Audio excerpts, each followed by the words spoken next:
A lot more of a blank canvas then. Yeah, we can do a lot more. We don't need to worry about people, so that's always good. Perfect. Well, thank you. No worries. And now we're going to go find out about how we're going to film it. So, how are we going to film it? We are going to film it using cameras, surprisingly. Didn't see that one coming. No, who does? We've got a 3-camera setup. So what we really wanted to do was obviously, show off the artists and whoever's actually playing. But not only that, it's to show off the venue. So we've got this camera right at the end of the room, at the front of the house, obviously with the lighting desk, which is going to give a nice wide shot of this massive, massive space, which, as we've got no people in here, we've got some crazy lighting patterns that are going to happen. So we'll be able to see all of that in full from here. Then by the DJs themselves, we have a fixed camera over the shoulder, which will show close-ups of obviously the DJs actually performing, and then a roaming camera, which will be handheld, which will sort of be loitering around the front, which will get not only the DJ playing, but also we get some cutaways of what's happening outside of the building as well. Because it's such an amazing space. We want to be able to show obviously the detail and the intricacy of the DJs playing, but obviously the actual venue as well. And is it quite hard to kind of work out how, obviously, because we're going to do a live stream, to work out how you're going to filter all of those different elements in at one time? Well, I think not really, in a way, because it's such an amazing building with so much character. Yeah. It actually makes things quite easy because you're lighting it in a really interesting way, which obviously makes it feel. It's very on brand for Junction 2. It's a big derelict mill, so it's like wherever you point the camera, it looks really great. It's not like a studio in a black room or whatever, which you'd have to work a bit harder in order to figure out how you're going to make interesting frames and spaces look more intriguing. Here, it's just you can see for yourself. It's amazing. Yeah, incredible venue. Much looking forward to it. Indeed. Thank you. Join us from 6 p.m. today, where we have OK Williams kicking things off. We also have sets from Daniel Avery back-to-back with HAAi, Mount Kimbie, Hessel Audio and Peach. We'll be also streaming from Detroit and Berlin with sets from Dixon, Ben Clock, and you can see the full lineup on our website.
Actually, there was something I posted on Instagram the other day that literally everyone was like, oh, that's the sickest thing that's ever been made. African Dub. African Dub? No, the album with the two... Oh right, that's... Yeah. I was it there still. Brian, when you got the time, either pop into the shop or return my phone call, yeah? All right, speak to you later. If you have a look behind HAAi, I think there's one there, just on your left. Oh yeah, this one. I'm going to buy this. All right. The kind of thread that goes across everything in terms of the music that I play and my whole life, and the cultural element is actually come from my parents' generation. So my mum and my dad came over to London from the Caribbean, and my mum came in the 50s. She was part of that kind of first Windrush generation of Caribbean immigrants who came over, invited over actually by the UK government to help support the post-war economy. They did that through a number of jobs, but then also brought so much more in terms of music, in terms of kind of culture, right across the creative industries as well. I give thanks and praises for being born in London. The ingredients that are in London, without them, we wouldn't have jungle music, and we wouldn't have dubstep, and we wouldn't have grime. There might be an original over there which might only be a little bit more expensive. Oh. You know? But get them when you can, because once he stopped pressing them, then that's it. You won't press them again.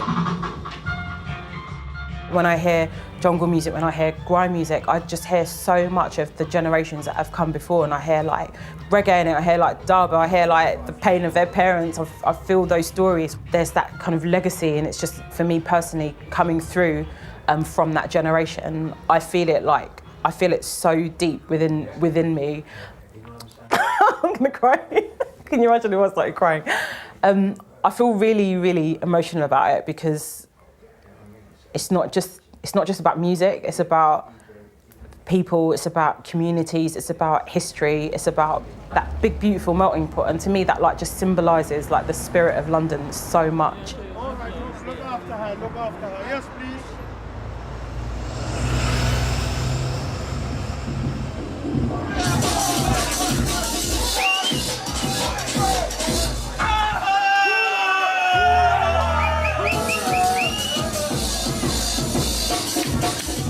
London is a place that has a high resonance of different frequencies and a lot of pressure. So when you pressurize stone, it becomes a diamond after a period of time. And that's what it's like for Londoners.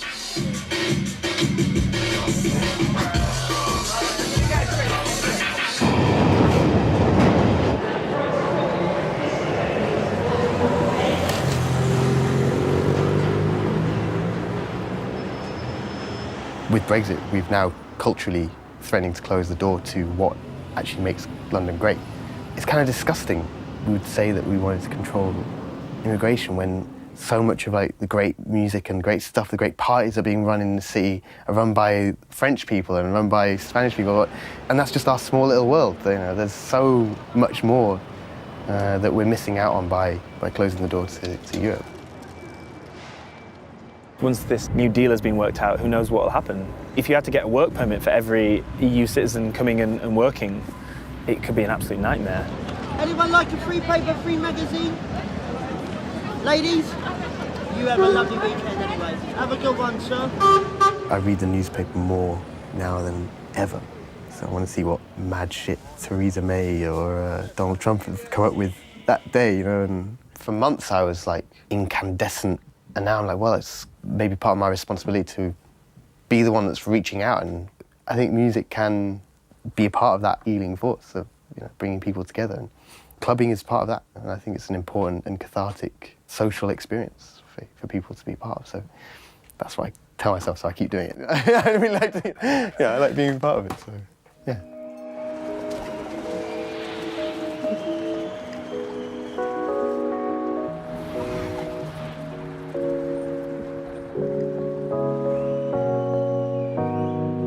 When I say, after that, I come and pull up this kind of no music. It's acapella. Yeah, acapella, pull up, and then we go, they call them nobody, they're nobody, can we pull you down? Yeah, that's what happens afterwards, yeah. All right, go for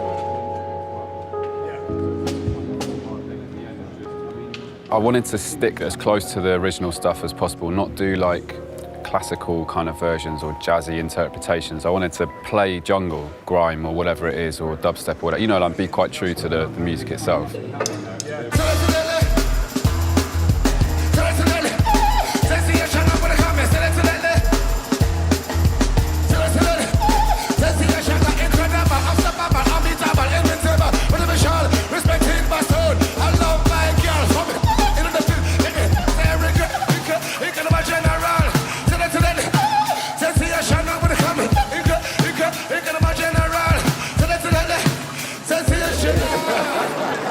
Thank you very much.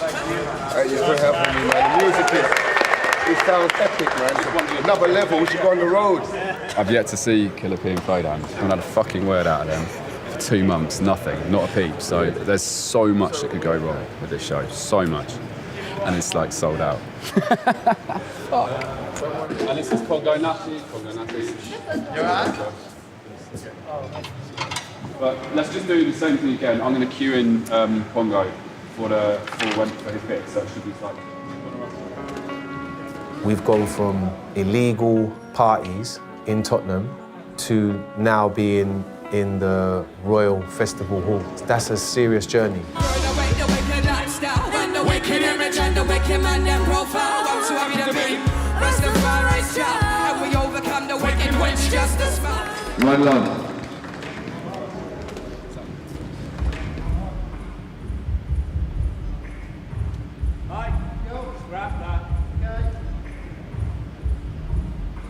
Yes, Tom, you're gonna look fucking sick and you're gonna fucking destroy it.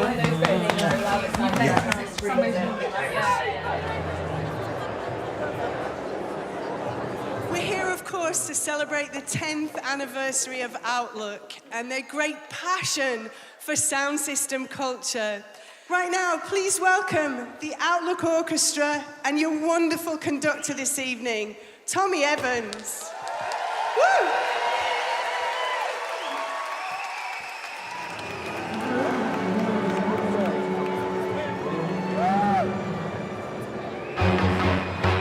Yeah. Road Festival over there. Outlook, we're there. I'm the one. It's so dedicated to all bad man. We're here from Manchester, all London. We're here from London, all Brixton. We feel appreciated when somebody else learns how to play that, what was made in a bedroom sometimes, to see that it's come so far that we can cross over and be played in such a classy environment and in a classy way. That's a great thing.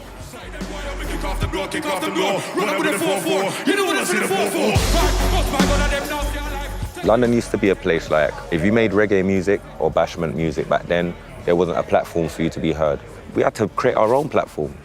Jungle, drum and bass, grime, UK garage. Like England, we own a lot of good things, blood.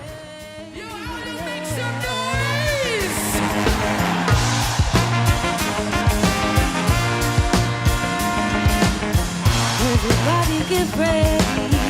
It's time to rock steady. It's come on natty time. The music that's come out of London has inspired the whole world.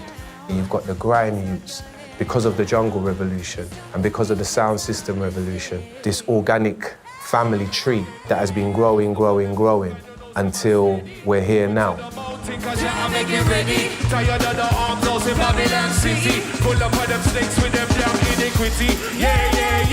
Are there any junglists inside the Royal Festival?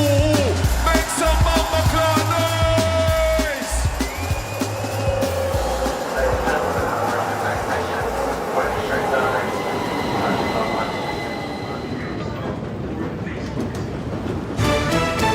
Now, one of the UK's most well-known nightclubs is to close permanently after its licence was revoked by Islington Council in North London, which described a culture of drugs at the venue. Let's talk to Cameron Leslie, co-founder and director of Fabric. Cameron, very good evening to you. How can you defend the fact that 6 young people have died in your establishment? The fact that 6 young people have died has a profound impact upon the team here, and don't underestimate the impact that has upon us. There are changes in behavioural patterns amongst young people. The strength of the drugs now are so strong and the conversations are being buried, and the venues like ours are so far downstream in terms of facing these challenges. The inevitable, sadly, is going to happen. I've always felt like we were doing things in the right way. It's always been something that's really, really important to me, that the kids get treated in the same way that I would want to be treated if I went to a club. You know, that they're just as important as the DJ that's coming to the club. And that's what Fabric's always been about. It's always been anyone experiencing our building has the best and safest experience. And so that's why it was a bit of a whoa, you can tell me, you can call me whatever, but don't tell me I'm not doing my job or I'm not looking after people and I'm not keeping people safe, because that's always been the key thing. I don't think you could possibly prepare for such a situation when you're running things as cleanly and as properly and as decently as you can, and then you're told you're not. It is hard to absorb. Since 2012, we've turned over 81 dealers that we found at the door of this club, and only one person has been prosecuted. How can you possibly deal with this sort of thing? When you cannot even have education about drugs and that is seen as incentivizing the use of drugs, then you have a big problem there, because you're not being able to communicate how to be safe. London won't even discuss the fact about having somewhere to test drugs, but up north there's a dialogue going on and the police are welcoming this conversation. But in London, they won't even acknowledge the conversation. There is a zero tolerance to drugs in London, and that's the absolute red line, and you can see the inherent risks with drugs and what happens when it goes wrong, and you can also see the impact that has, both in terms of, you know, the personal situation for families concerned, but also for a venue and a business like us that is trying to purvey, you know, good quality electronic music. It gets shut down accordingly, and the impact that has. Over here was the marketing team, Saul and Rami, who sadly they were among those who we had to get made redundant, and they used to sit here with our bookers for Fabric Live. We used to have Joe here, so we're sort of on a lower team than usual at the moment. We've been very clear with the team that, you know, if we go to that hearing and they revoke the licence, then, you know, we will have no alternative but to lay 99% of the company off. And I think that was why at the hearing it was quite emotional for everybody, because that decision told everybody what was going to be happening to them the next day. I think we'd lost our licence maybe sort of 2 or 3 days, and then all these people started turning up, like kids that used to, you know, come to the club. They started congregating outside and leaving their messages on the door and just wanting to be together. And then one of them called me and said, "Oh, you know, I just wondered if you want to come down and just say hello to everybody." And that was probably about 8 o'clock at night. I ended up down there with them till 3 o'clock in the morning, just listening to these kids and listening to their stories and listening to what they had to say about Fabric and what it meant to them and what it had given them in their lives. And I was sat in the bath the next morning and I was like, all I could think of was everything that these kids were saying to me, and I was like, you know what, I've got to go into work and I've got to say to my boss, we need to fight this because we need to do it for them.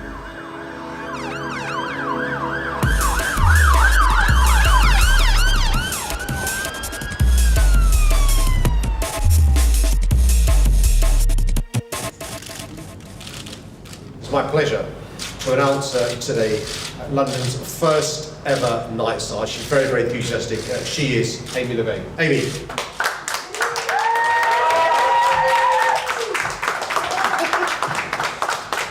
Hello, and thank you very much, Sadiq. I am absolutely thrilled to be appointed the Night Czar of London, the first ever Night Czar of London. We want to make sure that London thrives as the most diverse 24-hour city in the world. Fabric is a case study in how surely it's possible for us to get the nightclub owner, the council, the licensing committee, the police, the residents together to discuss these things before it becomes a problem. There is a court case and appeal taking place now. It was the council that made the decision, the licensing committee, to not renew the license. Obviously, you know, Amy's been in job for an hour and 15 minutes. So, you know, give her a chance to catch her breath. But, you know, we're determined. I'm fed up of a conversation about how do we stop pub A closing down? How do we stop nightclub B closing down? I want the conversation to be, we're opening a new live music venue, we're opening a new nightclub, we're opening a new, you know, bar. That's the sort of conversation we want to be having.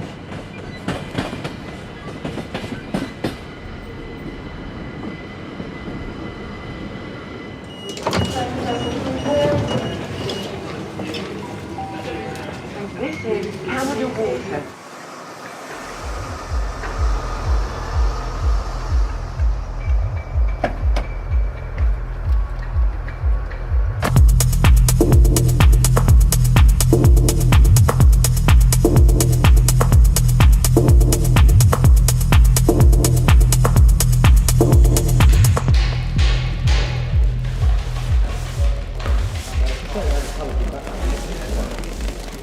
My partner Will saw this space 2-3 years ago. We kind of walked in, didn't really quite know what to expect. I've seen the pictures and the sheer scale of it. I mean, kids in sweet shop was the way to describe us. From the outside, it's quite an anonymous, innocuous looking space. It's big, but it's just a sort of big grey box type. But then when you get in, the space is pretty nuts. The potential of the space is incredible. And this is the part of the building that I got described looks like it is Blade Runner on acid. I've always had in my head as something that's really important in a venue is the outside world is totally shut off. You're in a totally different environment and you lose all contact with the outside world. For me, that's the sign of an amazing club, is that you're totally transported away and you're just consumed by that environment.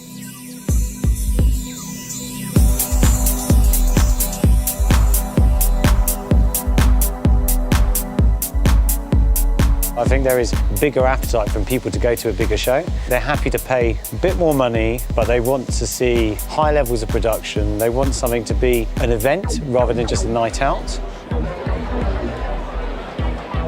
Things are just evolving, things are changing. Trying to hold up a building, pay all your staff just based on a Friday and Saturday night, that's a big ask. And now I think it's a case of people finding spaces that are multi-use. You know, Monday to Friday, you're doing corporate stuff, you're doing product launches, you can do evening pop-up dining. So I think London has had to evolve and it's had to make those decisions. It is kind of change or die, really, so people have to kind of find new and creative and interesting ways to kind of come up with concepts to make it work. But I think it's a necessary evil in some ways for the venues to have to do that, because I don't think they'd be able to survive otherwise.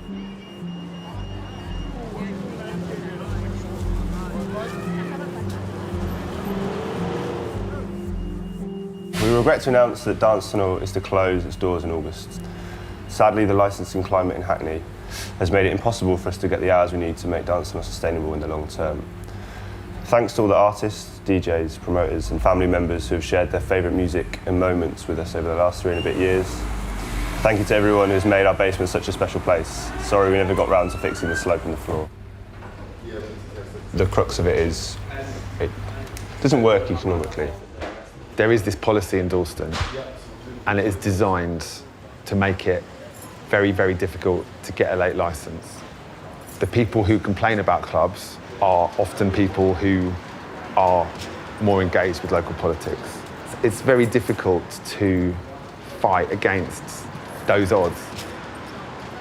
You know, with Dance Tunnel, it was beautiful because it was a dark, dingy tunnel with big sound and very close proximity to the DJ, etc. And it was a really nice feeling to go to, but trying to sell that to a corporate or private hire client, it's not really appealing, is it? So then you've got, let's say, only Thursday, Friday, Saturday operating for quite limited hours. That's not massively going to work.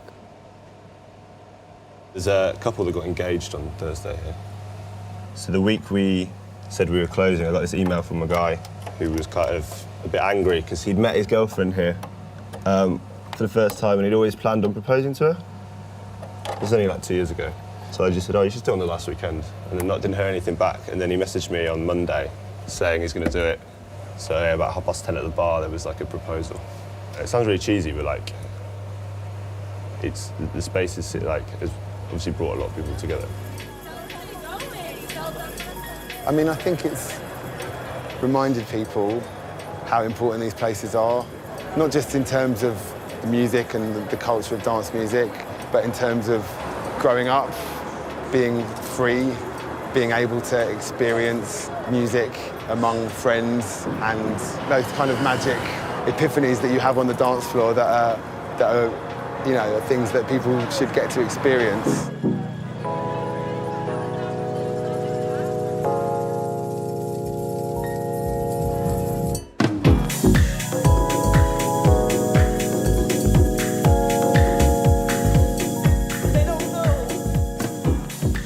Scenes grow and evolve, and communities grow and evolve, and you know, artistic people get pushed out because it becomes too expensive, and the culture that's created by artists exploits to make people with money, which doesn't make sense ever. But it's this weird kind of here we go again kind of situation. Do you know what I mean?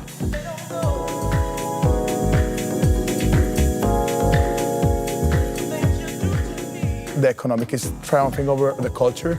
Venues are seen as a problem or as something where people or take drugs or do this or do that, but that perspective has to change because there are culture centers, there are art centers, you know. In London, a lot of people don't live with their families or away from their friends.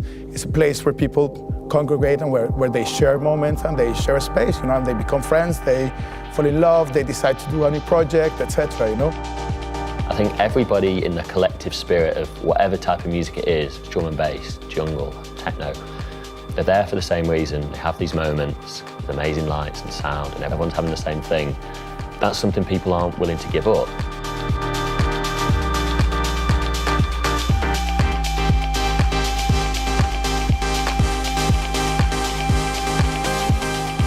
There are a lot of people in parallel communities, and I think it's a great leveller being in a dark, loud club. It's a great way for people to meet people who are different to them, who are different ages, from different backgrounds, different races, different sexualities. And that's why people move to London in the first place.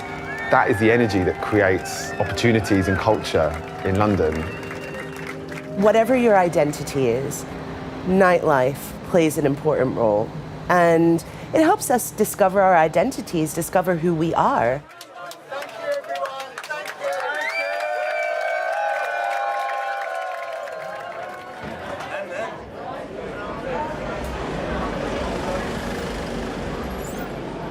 In these uncertain times, we need to be clear to the rest of the world that London is ready for business, London welcomes people and ideas, London nurtures its nighttime economy and culture, and London is open. Thank you. Good. So, I'm going to hold it.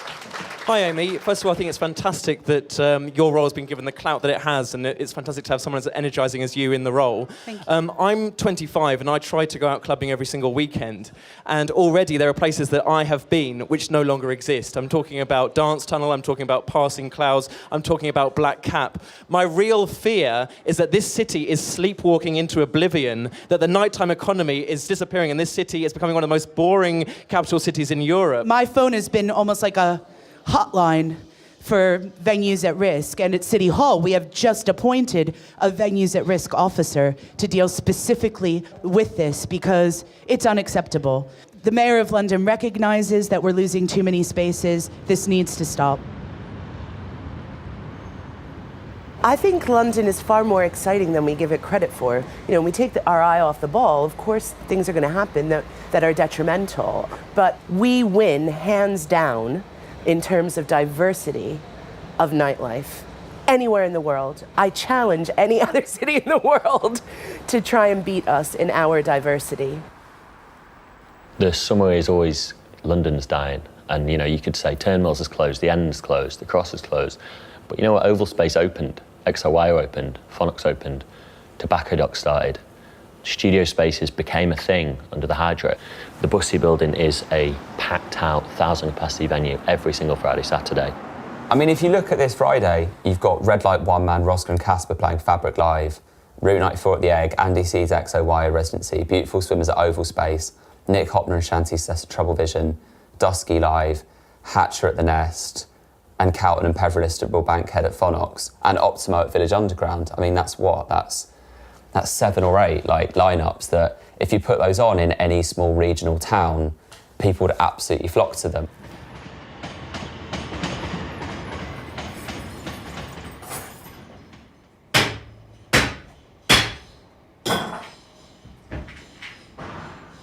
Venues always crop up. You know, there are lots of spaces in London that our core demographic wouldn't even be aware of, that are great spaces that maybe do things slightly differently. It'd be nice to think we can open that up a little bit. We first heard about the Tank because one of our members of the collective was living with Leah, and we came down and had a look at it, thought, great, this is exactly the kind of space we want to do an event in. It's small, it's unknown, it's visually exciting, sonically exciting.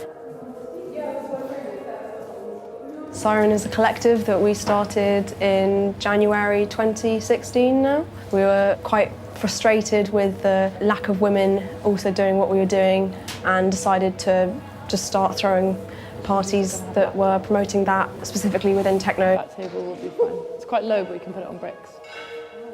I mean, coming from a pretty DIY perspective, any space is a potential space. You just need to be able to make it work.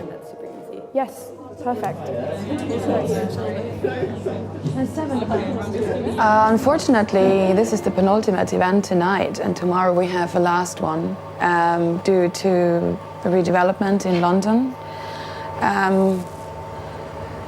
Yeah, it's pretty sad after being open for 3 months. the lack of small venues in London. It really chokes innovation and creativity. You do one experimental night, that person plays out for the first time in a new city and more people hear about them and then they go on to a slightly bigger venue. But if that's not happening, we probably can't yet know the impact that it will have on people not having had these spaces to experiment in and to do something a bit different. I think London faces a tough time. I think capitalism and the government make things difficult for our culture. It's tough because we don't necessarily make lots of money, even though as an industry we are probably worth a lot of money. But I think when it comes to the more underground stuff, it's not easy. Hello, Alex. Hello. All of the music that I grew up listening to was music that was formed through things like pirate radio, small clubs where kids could go and take risks and, you know, try and impress their friends. Like, everyone wanted to have the biggest and best tunes. There is like a really, really direct link between the rate of change in music in London and like having these like small community enterprises and stuff. Like, I think it's really essential. Selling records is definitely not something you can really make much of a profit margin on. You kind of have to do pretty extreme volumes to really be able to kind of keep a good staff base and pay rent in London. And I think if we were just a record shop, certainly we wouldn't be able to operate at this kind of level without the bar feeding into that a little bit. Have you heard Joe's new one yet? That's worth a listen. First release on his new label. It's all kind of South African, housey stuff. So this is, are you running this with Tom? Yeah. Yeah, cool. Yeah, I got the, I'll have to get this up. Yeah, you got the digi of that, yeah? Got the digi, yeah, I really like it. A lot of the conversation around London recently has focused on this idea of the nighttime economy or something like this. To me, I feel like that kind of focus on nightlife's economic contribution to the city kind of forgets about like the places that are the real kind of drivers of like innovation and new music, which I think fundamentally are places like this. I do like having a few cheesy sevens in. That's a whole heap of shit there. Oh my God. Yeah, I know, right? It's bad. Like, well. To be fair, I bet we sell all of these. It's kind of like a bit of a geek's paradise, I suppose, Rolex, in that you can just come down here and there's we have quite a lot of strange regulars who are really lovely people who kind of, will just live down here more or less. It's almost like that weird person that everyone knew's bedroom that they always just, everyone used to hang out in, but it's that all the time. I like that, I kind of like, MC Det's birthday bash is still like a way to time what time of year it is. Like at a certain point of the year, you're just like, oh, MC Det's birthday bash, posters are up. I think it's important that people like us don't lose sight of what it is that got us into this whole thing in the first place, which wasn't the, you know, the financial contribution that music makes to a city or something. It was about community and about the cultural value of music in a city.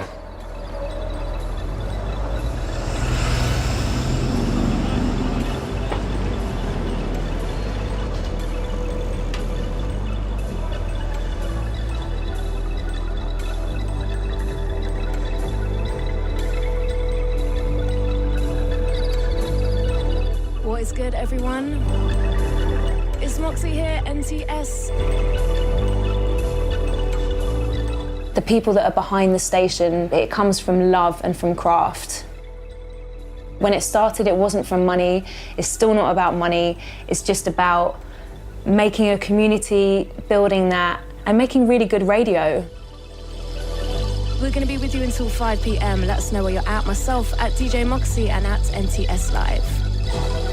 To have shows from people who just find Japanese soundtracks and play just that kind of music because they're obsessed with it is a great thing, and to bring them all together on NTS is a feat, really. It's always just been part of our culture. So much more, I suppose, in the 90s when pirate radio was really thriving, and every single dial there would be like a different garage station or like a different kind of rare groove station. It just seems so intrinsic within our community and within London. It's such a London thing.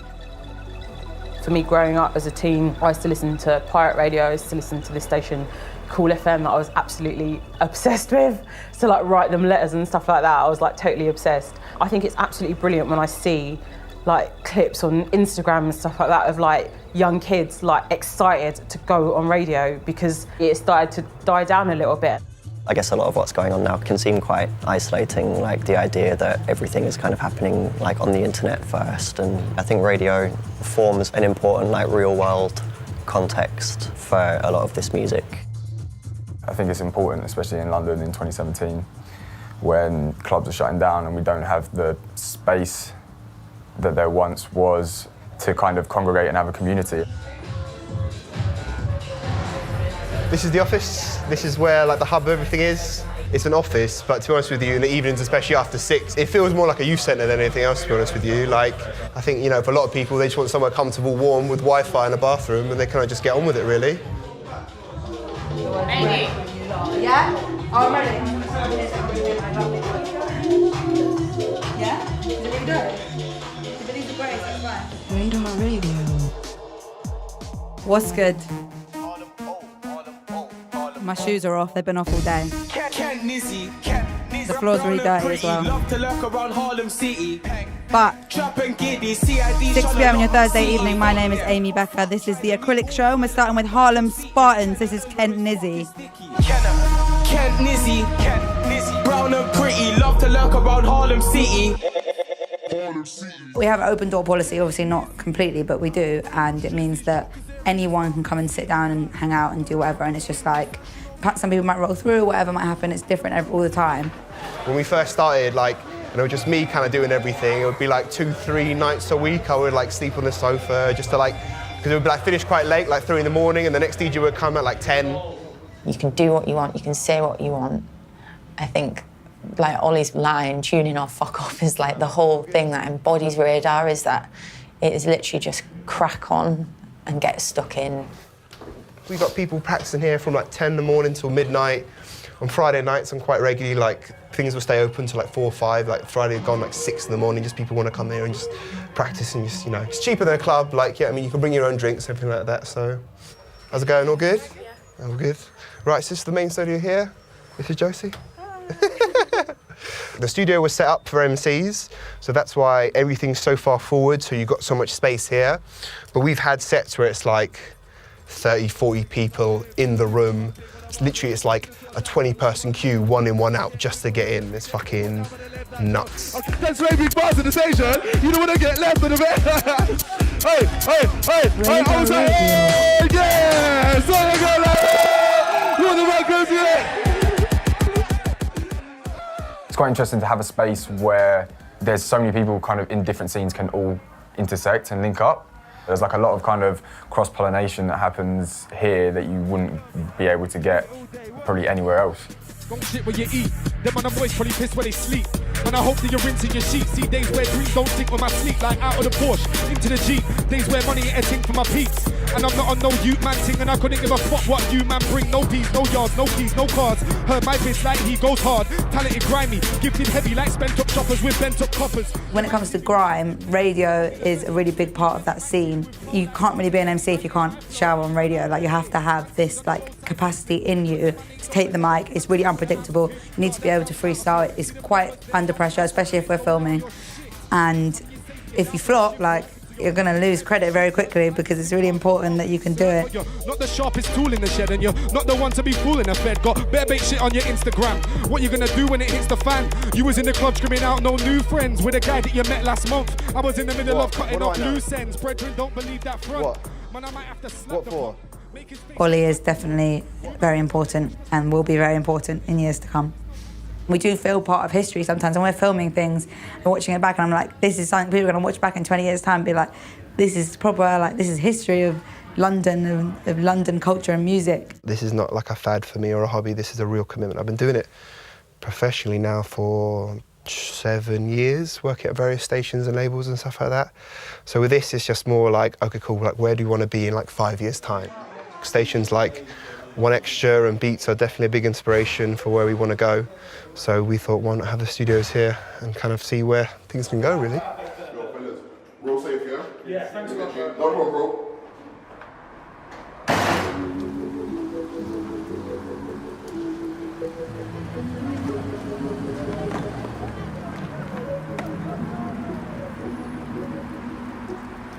Save Our Culture is the campaign that we launched after we had our licence revoked. And that was to help us have enough finances to get through the appeal process and to instigate change in licensing law. The groundswell of support and the willingness for them to dip into their pockets to help us out in this situation is been phenomenal. I don't think at the heart of it I was too surprised at the kind of the reaction and how it galvanised the core group. I think where it then rippled out from was the surprising factor that people who don't go to clubs, never really were into the scene, saw it as an attack or erosion of some kind of cultural institution. And that, I think, was the really strong and surprising factor, was just how wide that ripple effect was. Last September, Fabric was closed, but under stricter licensing rules, it'll reopen, promising to boost security. Me and Julie have been arguing, Craig's been arguing, not as in arguing, but letting a lot of stuff out. I think all of us buried so much emotion over the last 3 or 4 months, and when it's suddenly, you're opening in this week, straight after New Year's Eve, I think it's all come out of us, just because we were scared, it was such walking into the unknown. I felt broken-hearted at one point and angry at other points, and now, of course, we do have a hope, and I hope we can change a few things and that it will be a better club.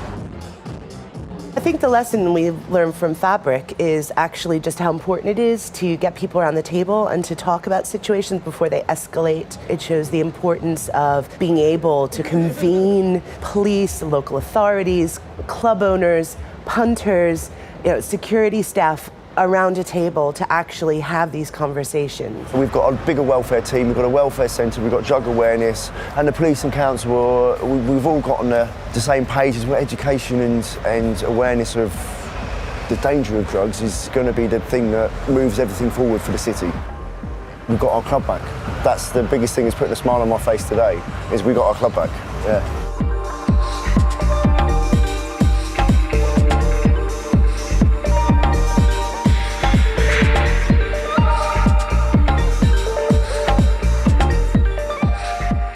Still very challenging for a lot of people in authority to come to terms with the sort of validity of clubs and dance music as a legitimate cultural activity, because it's messy.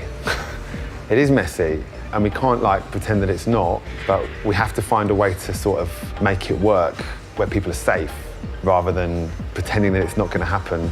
It's what makes people want to come here. It's a real pull for tourism, for creativity, and other cities have recognised it, like Berlin, like Amsterdam, and I think we're lagging a bit behind. And I don't think this whole conservative Brexit mindset is really helping. Politically, things are shifting massively at the moment. You look at America and the chaos over there and Brexit, and actually our culture was born out of kind of oppression of freedom and crushing of spirits, and actually we do our best work when we're in the trenches. Creativity needs something to bounce off. It's good that I think that politics is swerving to the right, because it gives something for people to go, hang on a minute, just not speak to me. When rave first started, you were doing political things, even though you probably didn't realise you were necessarily doing something political. But if you're breaking into a building and finding ways around the law, and you're gathering hundreds of people together, that's a political act, that's a freedom of movement political act, and it's expression. The passion and potentially anger will come through, and there's so much of that in London. I think your extremes are massive. God knows how anybody is still homeless in London. It's insane, but if you're walking down the street and you see that next to £1 million bonus banker, you're going to get angry. Having an outlet, whether that be going to a venue for a music event or a club, or going home, creating music, going to the studio, etc., it's the one outlet that you really need. This is the time, if people have got no money, if things are shutting down, if there's empty buildings in the city, the stage is being set for something. What's really reassuring is that we're not done. Do you know what I mean? It's like we're not done. Our culture always finds a way. Always. Throughout history, always finds a way. You can buy culture, but you can't buy realness. You can't buy authenticity. No way. And that's what we're on this planet to do.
Hello everybody, welcome to Speaker's Corner.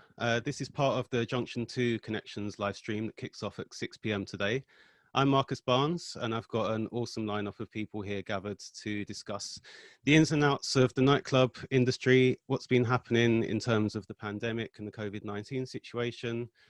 Everyone's going to be offering lots of great insight into their situation and their thoughts and opinions on what's going on. Some negative and also some positive. First of all, I'm going to be starting with Stuart Glenn, who is co-founder at The Cause, which in my opinion is one of the best new clubs to have hit the London scene. Stuart, how's it going, man? You're on mute. Yeah, sorry, there you go. Yeah, it's all good. Yeah, 2021's here, it's another year. Hopefully it'll be a bit more positive. It's starting off very slippery, isn't it? So yeah, man. Well, thanks for joining us. No problem.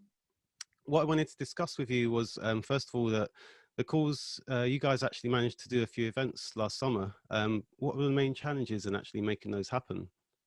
It was delayed notice, so just there's no planning involved in pretty much anything we did. Or, you know, we'd get a few days notice, said, oh yeah, you can open this weekend, and then we'd have to put a load of stuff in and program it all really quickly. And then suddenly it might change, they might introduce, you know, a new guideline, and we'd consistently have to read. They'd announce it in the news, everybody would panic, all the promoters, artists, DJs, staff, everybody would be like, what's going on? And I'd say, I don't know, I can't really say. I've got to wait for the detail. The detail will come out a day later, sometimes a bit longer, and then you work out what you can do from there. And there's never been any kind of real kind of help for our industry, or anyone's been saying, like, giving us a heads up, or it's just we're just left there to just basically work it out at a moment's notice. So were you literally just waiting for announcements through the news? Was there not like a local like council liaison or someone sort of more in a more sort of authoritative Absolutely position? nothing, no. Wow. So our head of licensing in HAAi just said, just watch the news. There's not much more she can say. Bloody hell. So she was in the dark as much as we were. And yeah, there's literally like nowhere to go. You know, I'm on WhatsApp groups, you go and Google, and you literally just have to wait for it to come in. And then it's just like suddenly very hectic. You've got to put it together. We've actually quite luckily managed to have quite a lot of outdoor space, and we split up different areas. So we have multiple events going on at different times. And so we kind of crammed quite a lot in. But it was well done for being so reactive and for your ingenuity as well, man. Because some of these events that you put on were quite innovative, and obviously utilised the outdoor space to the fullest, man. How are you preparing for the year ahead? I laugh when I ask the question because it's one of those things where it's like, who the hell knows what's happening, man? Exactly. I mean, I don't know, so I'm going to sit back for a little bit. In all honesty, I've got enough experience from where we've come from as a venue. Is we opened and we suddenly, filled the diary and went from zero to a fully operating venue when we were supposed to close and leave to another site. So then we suddenly got our lease extended, and we suddenly had to reprogram it in January 2020, and then we've closed, lockdown 1, reopened. So I'm kind of quite used to the stop-start and the hecticness of it. And right now I'm finding it, I've got loads of people trying to ring me and say, can I put a date in for the diary here? Can I put this in? I'm like, how do you know what's going to happen? Yeah. And my gut feel is there's going to be a lot of extra costs associated with going out, whether that's, you have to have a test on the day or whatever it is. I don't think it's going to be just going back to how it was 18 months ago. There's going to be an extra cost, and how does that come across? And trying to work that out right now for a club of our size, when we've struggled to get over like £20 a head on a ticket before. So if you're taking out £10 for a test or whatever it is, then it's quite hard to do deals on now. So I'm not that proactive about trying to fill the calendar for the summer as it is, because just everything can change, in all honesty. So what were some of the highlights from that dreadful year that we had? Like there must have been a couple of events that you managed to pull off during the summer that made you kind of go... Did loads of good stuff. We have like a monthly party called Adonis, which is a queer party we do. We work with them, and we did a cabaret show called Touche. So it was drag queens doing shows and food and performances, and that works really well. So we kind of just twisted up the format for different markets that we had. So that was really good. We've had some amazing DJs come down. Gerd Jansen played, and that was really good. But again, that was at just a moment's notice, like literally like 10 days notice, because we'd have several people that would book shows in, and then for whatever reason they weren't selling, they were losing confidence. Maybe one of their DJs or artists had COVID and said, I don't want to do it. So we had to quickly fill the diary again, stuff like that. So it was pretty hectic. Wow, but we did some good stuff. Yeah. Well, good for you, man. Respect. Thanks. And hope things work out a bit better for you guys this year, because as I said, the Cause is definitely one of my favorite clubs that's appeared in the last few years, man. So cheers. Thanks for chatting. Okay. So here I've got Andy Blackett, Head of Promotions and Music Direction at Fabric. How's it going, Andy? Yeah, good so far. I had a nice little Christmas, buried my head in the sand, but now back to reality, I guess. Yeah, nice one, man. Yeah, reality indeed. My first question is, can you tell me about the personal and professional impacts that all of this has had on the club staff, including yourself, actually, and if there are any stories that kind of stand out for you? Well, it's affected us all. Christ, I mean, no one's been untouched by it, top to bottom. So we were all on furlough, all of us, the whole team, and then luckily we were one of the lucky venues that got the culture grant. It is allowed us to run some projects and basically get project pay until the club can restart. And it's gone right to the top of I say top, no member of staff's been unaffected, and sadly a lot, in fact all but a handful have had to be made redundant. I hope to come back if they're still available when we can restart. Is the reality of it. Yeah, man. Yeah. And what are you up to? So what are you up to day to day at the moment then? Well, I don't know if I can go too much into it at the moment, but part of our culture recovery fund is we've become guardians of a pot of money. I think the best way of saying it. And we've been lining up projects, educational outreach, streaming projects, podcasts, everything. And the aim is to filter out as much money to the ecosphere, I guess it's best described. Yeah. Anyone from artists to marketeers, to film crews, to sound crews, to lighting guys, to help us put all this together. And we have to keep reporting that back to the Arts Council. So that's keeping us busy. But to basically start the project on, call it the 25th of October, when we got awarded the money. Yeah. To go into a mini lockdown, let's say November, to come out for 3 weeks into Christmas, into a full lockdown, I feel like we're going backwards a lot, but we are slowly moving forward. So, fingers crossed we'll get something out probably after this lockdown, and it will be a complete package. So that's been keeping us entertained, let's say. But then now it's, we did have hope, God, with the vaccine announcements, I think back in late November, we're going to open in April. Obviously that's been set back, but we are slowly thinking about gearing up the venue and everything like that. And so we are, the core team is planning ahead, which is positive, but it's still, what's around the corner, we just don't know. Yeah, which takes me on to my next question, actually, because there's a lot of uncertainty. But do you guys have any firm plans or anything that you're kind of considering, or even are you looking at specific parts of the year where you think, okay, that's a vague possibility? I think the only thing you can get, I shouldn't say guarantee, but the safest bet is the later in the year, the more guarantee we have to open. So.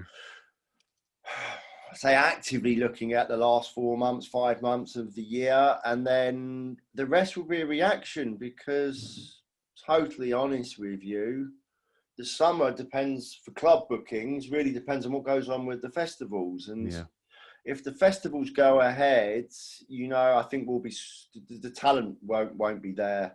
If the festivals get cancelled because of the risk and the outlay that they have to do, and let's say limited capacity 1,000 club shows can happen, we'll just have to react a bit like the pubs. But it's all hypothetical scenarios that you're trying to second guess. But you can't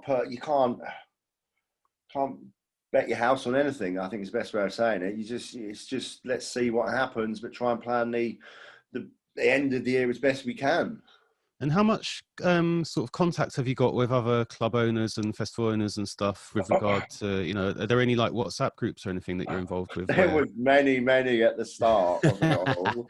I think a lot got tiring. I'm still, because I do bookings more than venue management as such, and not owner level, that the main bookers, we've all been chatting. So, chatting to AJ and Mark at Printworks, and Will and Mike at LWE, and Rich McGuinness and things like that. And my closer friends of agents and that, we're all trying to second guess what's going on. And so I mean, we're all in the same boat, but I mean, the general consensus is, I guess the best way of saying, book the year backwards, because you can't plan a launch party, you can't plan a big opening, you can't plan anything.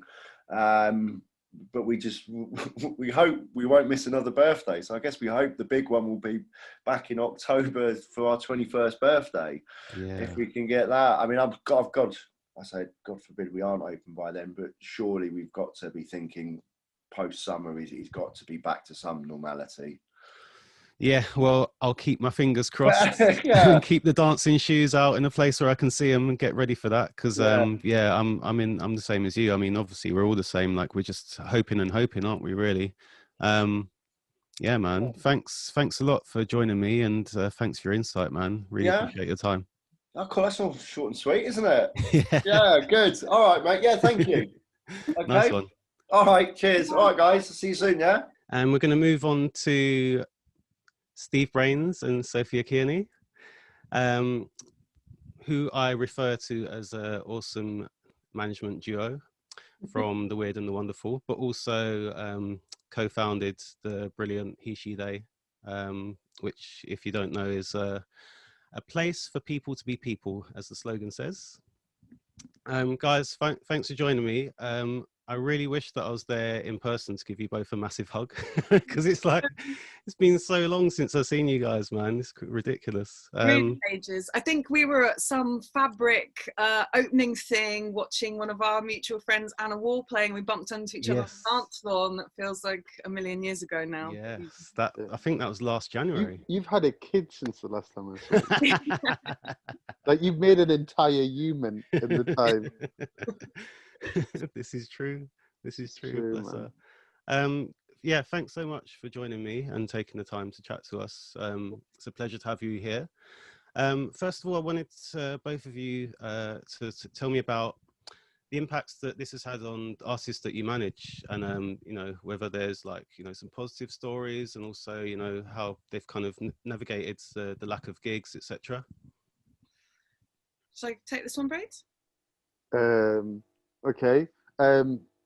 Oh, I was offering to do it, not no, you. just because I'm really ignorant, and normally I always just jump into everything first. So it's like the one time I was being good. I'll do this one. Yeah, exactly. So it's a tough one. Like, in terms of positivity, this has gone on for such a long time now. So at the beginning, a lot of our artists tour relentlessly, being electronic musicians who play sort of globally. So initially it was like, wow, studio time, amazing, gonna make all this music, and we've finally got this, creative headspace and freedom where we're not exhausted from flights, and everyone was just so creative for that first period of it. And obviously everyone is still making music, but as time goes on, it's difficult for any of us on this Zoom call here, for anyone in the industry, to feel consistently motivated to learn that new skill, tick off all those jobs that you never had time to do before. It's really hard with your mental health to keep delivering at a certain level when you've had a lot of minimal social interaction, like be it at a party or even just with your friends.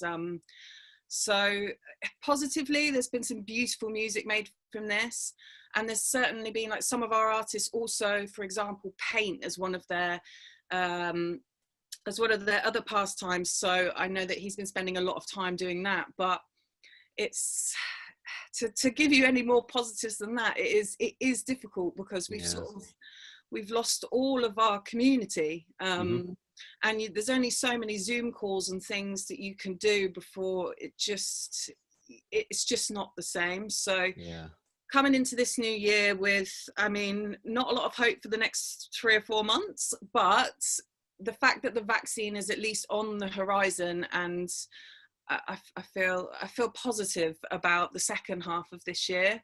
But you're just having to take it week by week at the moment. But we've got a lot of great records already delivered from that creative period last year that we're really looking forward to promoting and putting out. Like, recorded music has gone up. People are still consuming music and enjoying music at home, probably discovering a lot more new music, and that's really exciting for a lot of our acts. So hope for the future, basically.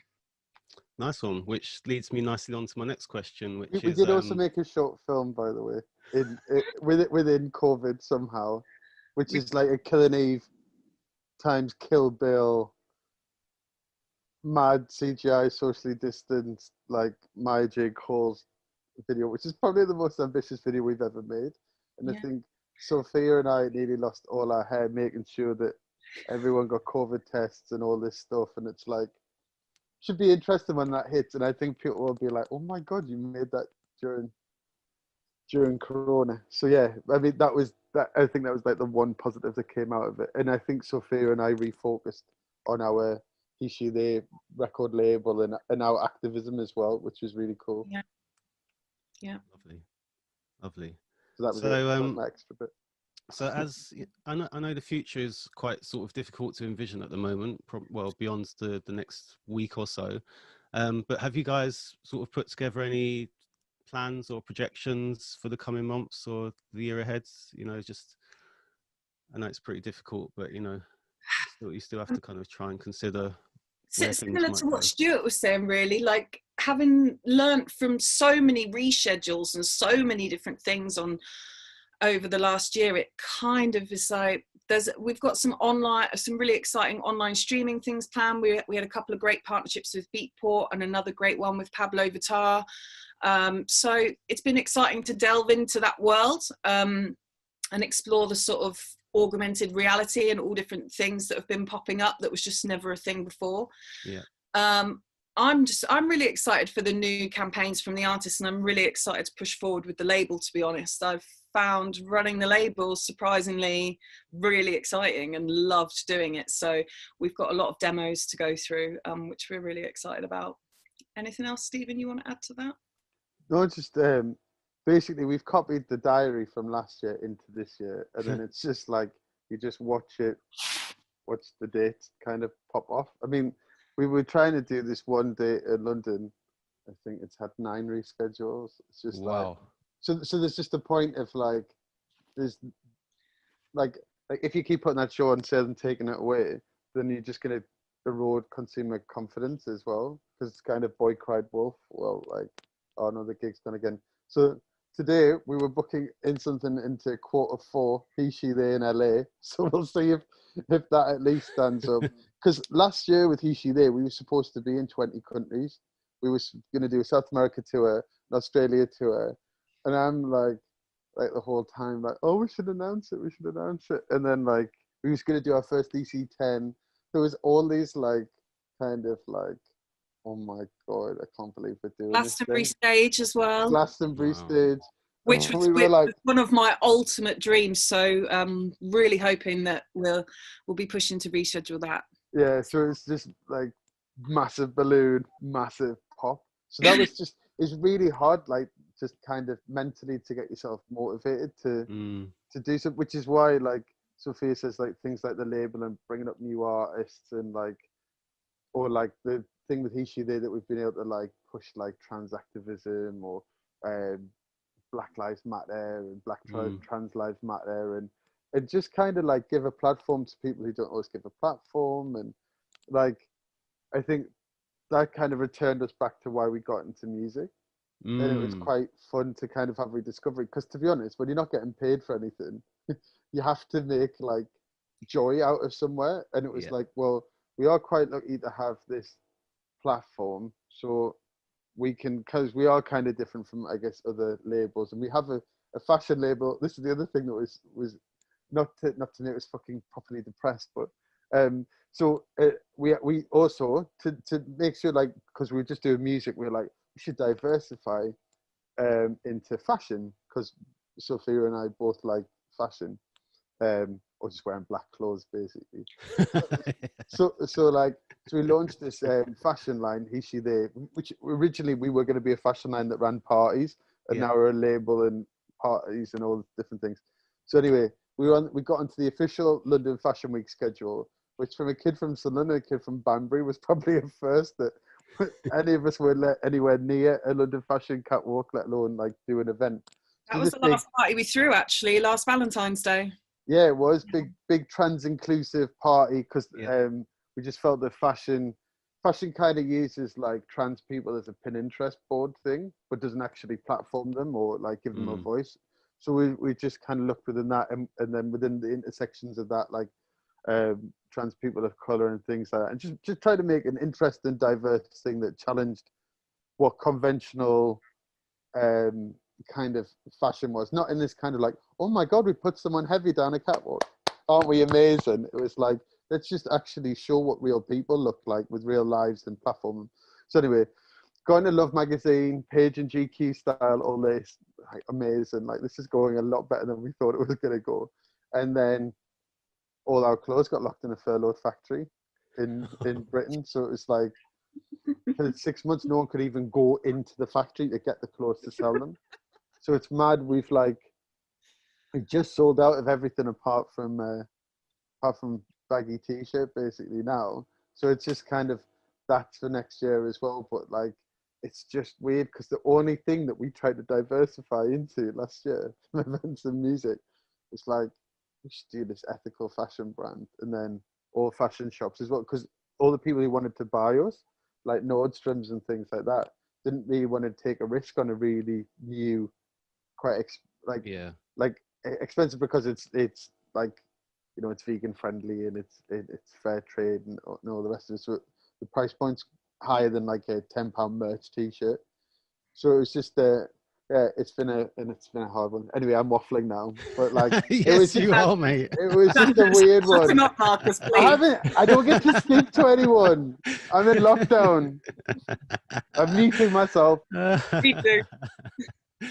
I love you, brains, man. Love you. Grace Flynn, who launched the Dear Boris campaign, and Michael Kill from NCIA. Step up to the plate. Hello. Hello. How are you both doing? Good, getting there. Getting each day has its own wonder from Boris, which I look forward to. Indeed it does. We move. Indeed it does. It's been a novelty piece. I mean, it makes you laugh. I mean, for anyone's, I know everyone's said it'd be great to go and engage. I've been engaging with politicians for the last 9 months, and trust me, you just need some real people engagement. That's the challenge at the moment. Yeah, man. So on that note, you know, things seem to be getting worse rather than better at the moment. What kind of messaging is being sent to representatives from Parliament with regard to the future of nightlife? You know, and who are our allies as well, if any? Well, the challenge you've got, just going back to some of the narrative and the communication, most of the communication is coming from the 6 key cabinet members, which are keeping everything to themselves up until about 24, 48 hours before. I mean, we have meetings with things like the MPCC and you know, the central local government authority that looks after all of the organisation, and they all are not aware of what's going on. Even Sadiq Khan and the Mayor of London, Mayor of Manchester, is not knowing what's going to happen until 24, 48 hours before. So trust me when I tell you, and I hear Stuart's, we hear pretty much at the same time as the politicians here, which is 24, 48 hours before, but we're under embargo not to release, and we've got to be very careful. But we try and give people a heads up or give them some direction. But yeah, we've got a growing level of allies in terms of MPs and ministers. Obviously, Conservative Party are sticking very close together and not willing to break rank at the moment, because I think that's something that the whips are quite hard on.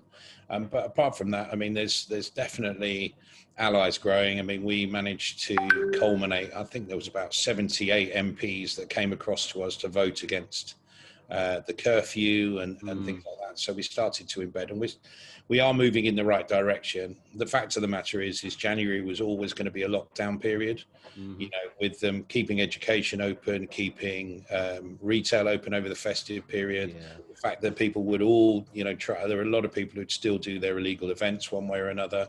We were heading to a period of lockdown. We were giving the government every excuse to do it alongside the transmission rate. But the fact, I mean, I spoke to a minister earlier today, and I said to them, I said, look, if you're talking about protecting the NHS and saving lives, how can you put education and retail being open and not consider the lives that it's going to risk there either? So what you're suggesting is education is more important than health. So how do you answer that? And he couldn't answer it, sadly. But this is the consistent narrative that we're challenged with, and it's definitely meeting after meeting we push, but we're definitely getting more allies in government now than we ever have done.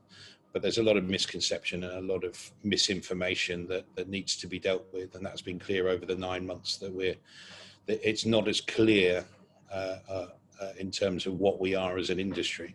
Yeah.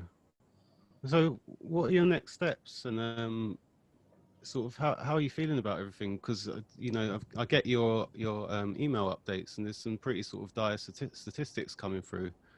So well, the next stage is a coup. As you can imagine, a government takeover. Now, to be honest with you, I don't think it matters which government are in place. We'll all have very challenging environments.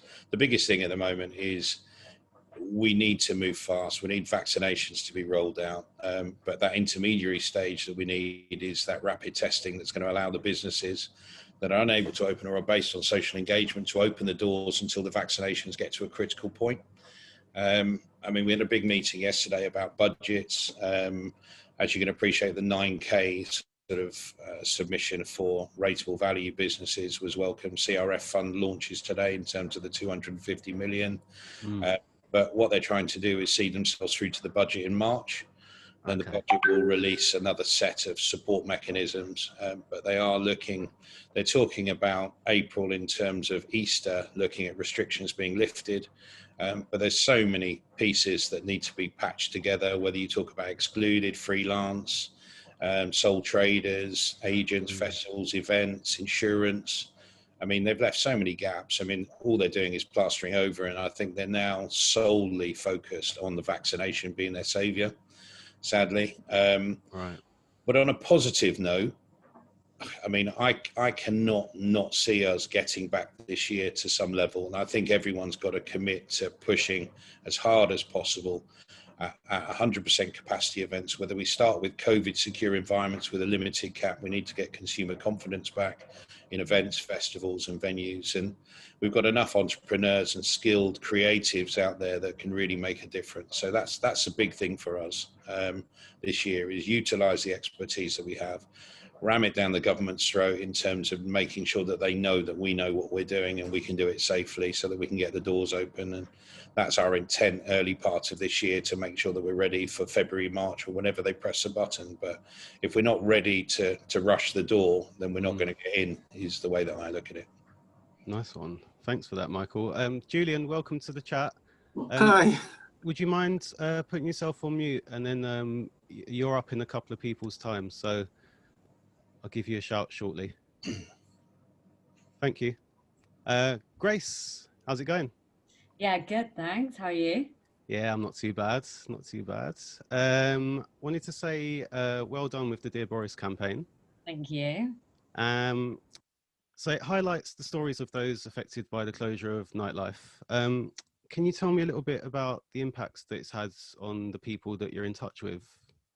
Yeah, so it's been a really, really kind of strange year for everyone. And it was my company I work for, Mustard Media, we teamed up with the NCIA to kind of push forward this campaign idea, because, you know, on one hand, we have these incredible clients we work with and festivals we run ourselves in various countries across Europe and in the UK. And, you know, half of us, we were doing all these shows and, you know, are they going to go ahead? Should we launch? Should we not? And it was this real strange kind of limbo where half of us were pushing forward with it and, you know, let's do it. And then half the people were kind of, you know, in a position where they couldn't do that. Maybe they weren't, you know, as big as the other festivals, or they didn't have the financial backing to put into it. They didn't have the team, the structure, and kind of, it was kind of going from, we kind of got to summer and we were doing a bunch of shows in Malta and, you know, one by one festivals were dropping off. And then we got to sort of September and we were like, right, we're going to launch again, a couple more. And it was kind of going through the process from launching in January last year to go into launching in September this year. It's just, you know, we just saw there was booking agents, there was, you know, promotions assistants, there were all these people we'd worked with for years who had just like didn't have their security or jobs anymore. And I think it was kind of going through the process and seeing how many people really were affected by this. And it's not just, I think people see a problem is people see festivals and they see clubs and they think, wicked, we've got there's a party on. They don't think there's a booking agent who's booked it, you know, there's a promoter behind it, there's someone who does security, there's a finance person. They just think that there's one guy who owns a club who magically puts on this event. And actually, we really wanted to show the kind of the deterioration that's happened internally amongst these companies. And whereas some of them on the surface might still have a, you know, they might have a team of people, it's likely to be maybe 3 people instead of 10, or, you know, 20 instead of 100. And it was just something we really thought we needed to highlight. So we kind of came up with the campaign idea to show everyone what people are standing to lose, and what if, you know, we don't get the support from the government, what the outcome has already started to become and will continually just be for our industry.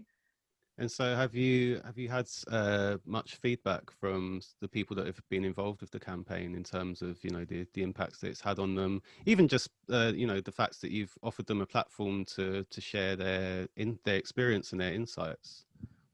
Yeah, definitely. I think, you know, it went down when we kind of posted it out across the NTIA and across our socials. We had loads of people get in touch and just kind of say, you know, thank you for putting the voice out there. Obviously, we tried to be diverse in the different people that were in the video in regards to their job title and into regards of where they kind of come from, whether they're, you know, and we had like someone who was an aspiring DJ. We also had, you know, big DJs in there to kind of show both ends of the spectrum. And I think for us, it was a real starting point to continue this movement now. And I think, you know, Mike and I have got some stuff, I'm sure, in the works for this year to kind of really continue with that campaign. And I think for us, this was a great platform to kind of start off and say, you're not just ruining, you know, you're not just ruining, people think music, they think Live Nation, they think Sony, they think, you know, it's like, actually there's this massive bandwidth of us independent people, club owners, promoters, you know, festival owners, etc. And it's like, actually, you don't even count us in that regard. And I think it's really about opening a platform for all these various people, whether you're someone who, you know, work on the bar at a club and you have done for your whole life. It's giving a platform to not just those people, but the people, you know, our next big standpoint is the future. You know, these 16, 17-year-old kids who are in their bedroom, you know, desperate to be sound engineers, or, you know, they wanted to go to uni and do that, or they've had decks since they were younger and their parents have taught them how to DJ. You know, they want to be the next Carl Cox. And it's like, we need to keep moving, because the way it's going and the way the government, you know, are treating us, they're stripping away an entire culture. And, you know, it will just stop for the younger generation if we don't keep on pushing through. Yeah, well, I tip my hat to you for starting the campaign and for galvanizing community and offering some, you know, some inspiration to the younger generation too. And thanks for joining us, and thanks for giving your insight. Thank you. Paul Hunter. Right, yeah. Paul Hunter, infectious disease expert from the University of East Anglia. Thanks for joining me. My pleasure. Nice to be chatting with you again. What's your view on the current situation here in the UK and the repeated use of lockdowns? Yeah, I mean, I think we're currently, I don't think there's any argument, we're in a pretty dreadful place at the moment, with case numbers going up, hospitalizations going up, deaths starting to go up, deaths going up quite quickly as well now. And it's pretty dire, and I suspect we're going to be in some pretty dire place for the next at least 2-3 months with that, before things start easing off. The vaccination is good. The vaccination will certainly make a big impact, reduce cases in hospital, reduce deaths.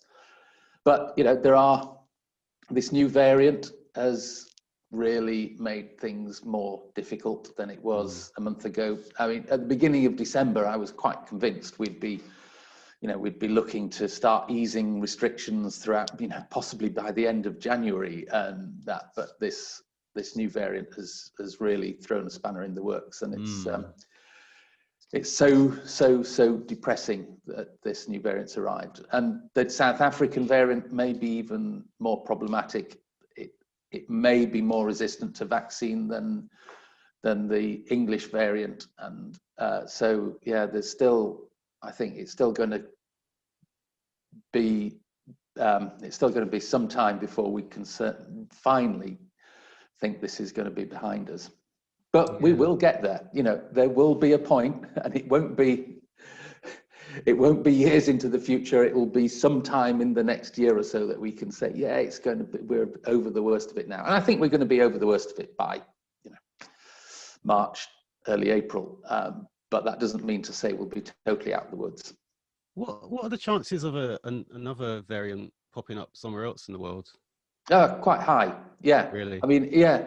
And you sort of expect this, and if you know, if we'd in this country managed to get case numbers down during the summer, we might not have actually had the new variant arising in our country, but it would have almost certainly risen somewhere else. And of course, the South African variant, which is possibly even more troubling, arose totally independently of what was going on here. And these variants, when they appear, they literally they spread globally, and we're already seeing that certainly with the English variant and probably also with the South African variant as well. So it is a pretty depressing state at the moment, but at least we've got vaccine now, which will start to make things a lot easier, fairly, you know, within the next couple of months at least. But where does that leave the efficacy of the vaccine with regard to the variants as well? Well, we don't know. I mean, I think the efficacy of the vaccines against the English variant, which is the thing that's causing us most problem at the moment, is from what I can tell, reading the papers, it's not going to be that different. You know, we'll still have that. There's an uncertainty with the South African variant and how effective vaccines will be against that. Almost certainly, they will still be effective, but maybe not quite as effective as they would have been otherwise. And but it's still early days to be absolutely sure, to be honest. Okay.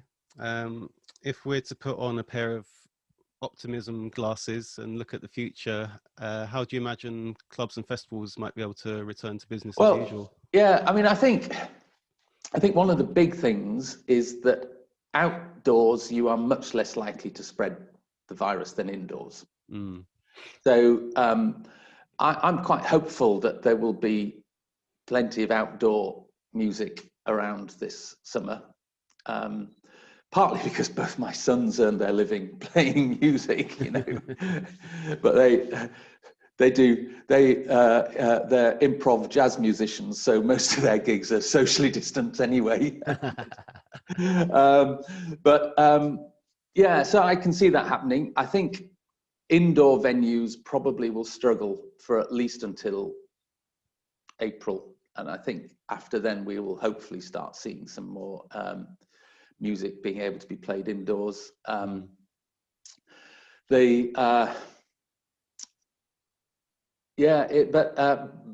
you know, it does depend.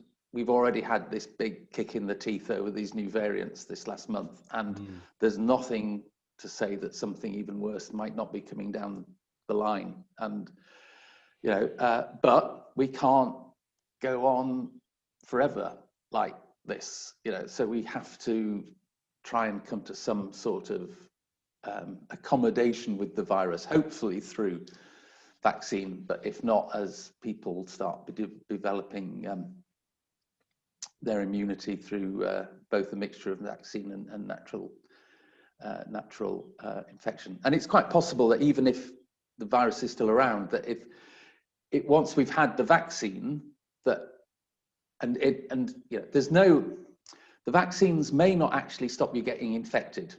They certainly reduce your chances of getting really sick. But once you've actually had some immunity, then if you do get infected, all that does is sort of boost that and keeps you more protected. And once we get to that sort of stage, I think we will be very much going back to maybe not business as normal, but a lot more easier than we've seen it over recent weeks, recent months. Yeah. Nice one. Well, thanks for your input, Paul. It's much appreciated. My pleasure. Julian? Are you there, Julian? Hi. Yes. Yeah, I'm here. Hello. Consultant virologist at the Leicester Royal Infirmary and honorary associate professor in the Department of Respiratory Science. Thanks for joining us. Thanks for taking the time out of your day. Much appreciated. How's it going? Yeah. Well, it's fine. Just another lockdown, and I'm just catching up on writing various papers and analysing those sequences, and that's what I do. So Nice just gives one. me more time to do that at home. Wicked. So my first question for you is, do you see any way back for nightclubs right now? So one of my research areas is aerosol transmission, and I think the COVID-19 pandemic has really shown that what happens with a aerosol transmitted virus, and unfortunately nightclubs are kind of the worst places to be with this type of virus. So I think again the vaccination is probably the only way out for you guys, and unless you can have all your parties outside. But even that doesn't really protect you completely, because if you're in close contact, conversational contact with somebody, even outside, you can still spread the virus. Basically, if I can smell your garlic breath, I'm inhaling what you're breathing out, including any virus. So even if you're outside, I can still smell your garlic breath within a meter, then you're still at risk from that. So I think it's pretty, it's pretty dire for you guys out there in the entertainment industry, and I honestly think the only way to get through this for you is to vaccinate everybody, particularly the young, so that they don't get infected, and bring it back to elderly parents or grandparents. So the young are basically relatively, least affected by this virus. But the thing is, they become a vector, and they can bring it home to elderly relatives, vulnerable relatives, and parents, and that becomes the risk. That's why they're closing the schools now. Yeah. Right. And so, based on everything that's been happening recently with, the new variants, etc., what would your advice be for nightclub owners? Well, I mean, if you can't do things outside, then try and reduce the number of people you have inside. Try and get a venue with very high ceilings, like a barn or something like an amphitheater. Even with a kind of roofless amphitheater, would be good to increase the air volume that can dilute the virus. If people can wear masks while they're raving, then that would also add an additional layer of protection.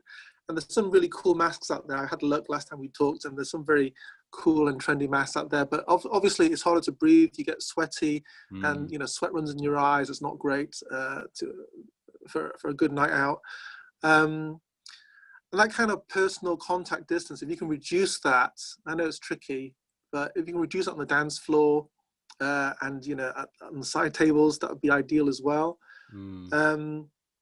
If you're inside and you do have windows, try to keep the windows open. People get hot and sweaty, so that may not be a bad thing to cool down a bit. But it's really always the close contact, face-to-face close contact, garlic breath distance contact that really facilitates the transmission of this virus. But interestingly, there was a study done on mouthwash and COVID-19 virus some time ago. And they found that Listerine and other alcohol-based mouthwashes were very effective in reducing the oropharyngeal viral load of the virus. So if you are drinking alcohol at the same time, 4 to 12% beer or anything else, you may actually reduce your oropharyngeal viral load. So that when you're actually dancing and talking, you may actually have a reduced viral load between you and your partner. So that actually is an inadvertent benefit of an alcohol drink whilst you're at the party. That is hilarious, and that also completely neutralizes your garlic breath analogy. Well, exactly. So if you have an alcoholic drink, it's almost like an alcohol swab, before you have an injection. That actually destroys the virus lipid envelope because it's very fragile and sensitive to alcohol. I'll send you the paper afterwards so you can use it in your article if you write this up, because it was actually quite an interesting finding. And in fact, the mouthwashes that didn't have alcohol in them, like the non-alcoholic mouthwashes, didn't do so well against the virus, which we could predict from the structure of the virus. That is hilarious. I haven't had a drink for 2 years, but I might consider it if it gets me back out raving. Thanks a lot, Julian. I really appreciate you taking the time, man. Sure. Nix, you're up. Hello. DJ, educator, consultant, and co-founder of Black Bandcamp. Thanks for taking the time to chat to us. Your presence is much appreciated. How are you doing? Yeah, I'm good, thank you. Yeah, I've been good. I actually, similar to you, it was my 2-year anniversary 2 days ago from not drinking. Boom. Yeah. Well done, well done. So I wanted to talk to you about the fact that, you know, live events have been completely obliterated by the pandemic, but other areas of our community have been thriving, for example, independent radio stations. So can you tell me a little bit about your experience in radio during this time? Yeah, so that's my background is in radio, and so what I've been doing in the past since around the summer is supporting community radio stations to kind of thrive and develop. So out of all the mediums, radio, TV, print, magazine, etc., radio has had the most increasing listenerships. So that medium is something that people have been actively engaging more in. I know I've been listening to far more radio than I ever had, just because of time. If you're invested in a person, you think, okay, I'm going to make sure every Wednesday I'm tuned into that person's show. But also, I think specifically with community radio, certain platforms who are funding these communities understand that, okay, people have no access to other people. People are literally being deprived of any sort of arts, music and culture. So what can we do to support?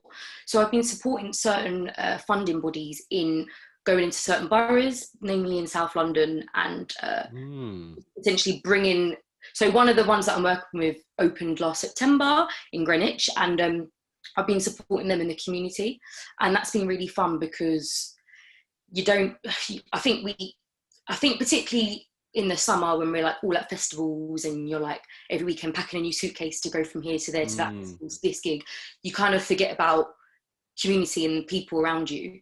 So it's been really nice to actually go into local communities, although that has had to that's been limited because we've had to actually close the studios because of the lockdowns.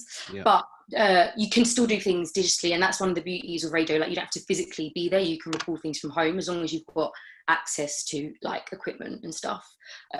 You can record a show at home, you can broadcast from home, you can edit your own shows and stuff. So yeah, that's been awesome. Nice. So what you were saying about the radio there just reminds me of like the olden days before the internet, when you'd be like, right, I'm listening to so and so every Wednesday at 7 p.m. That's me. Yeah.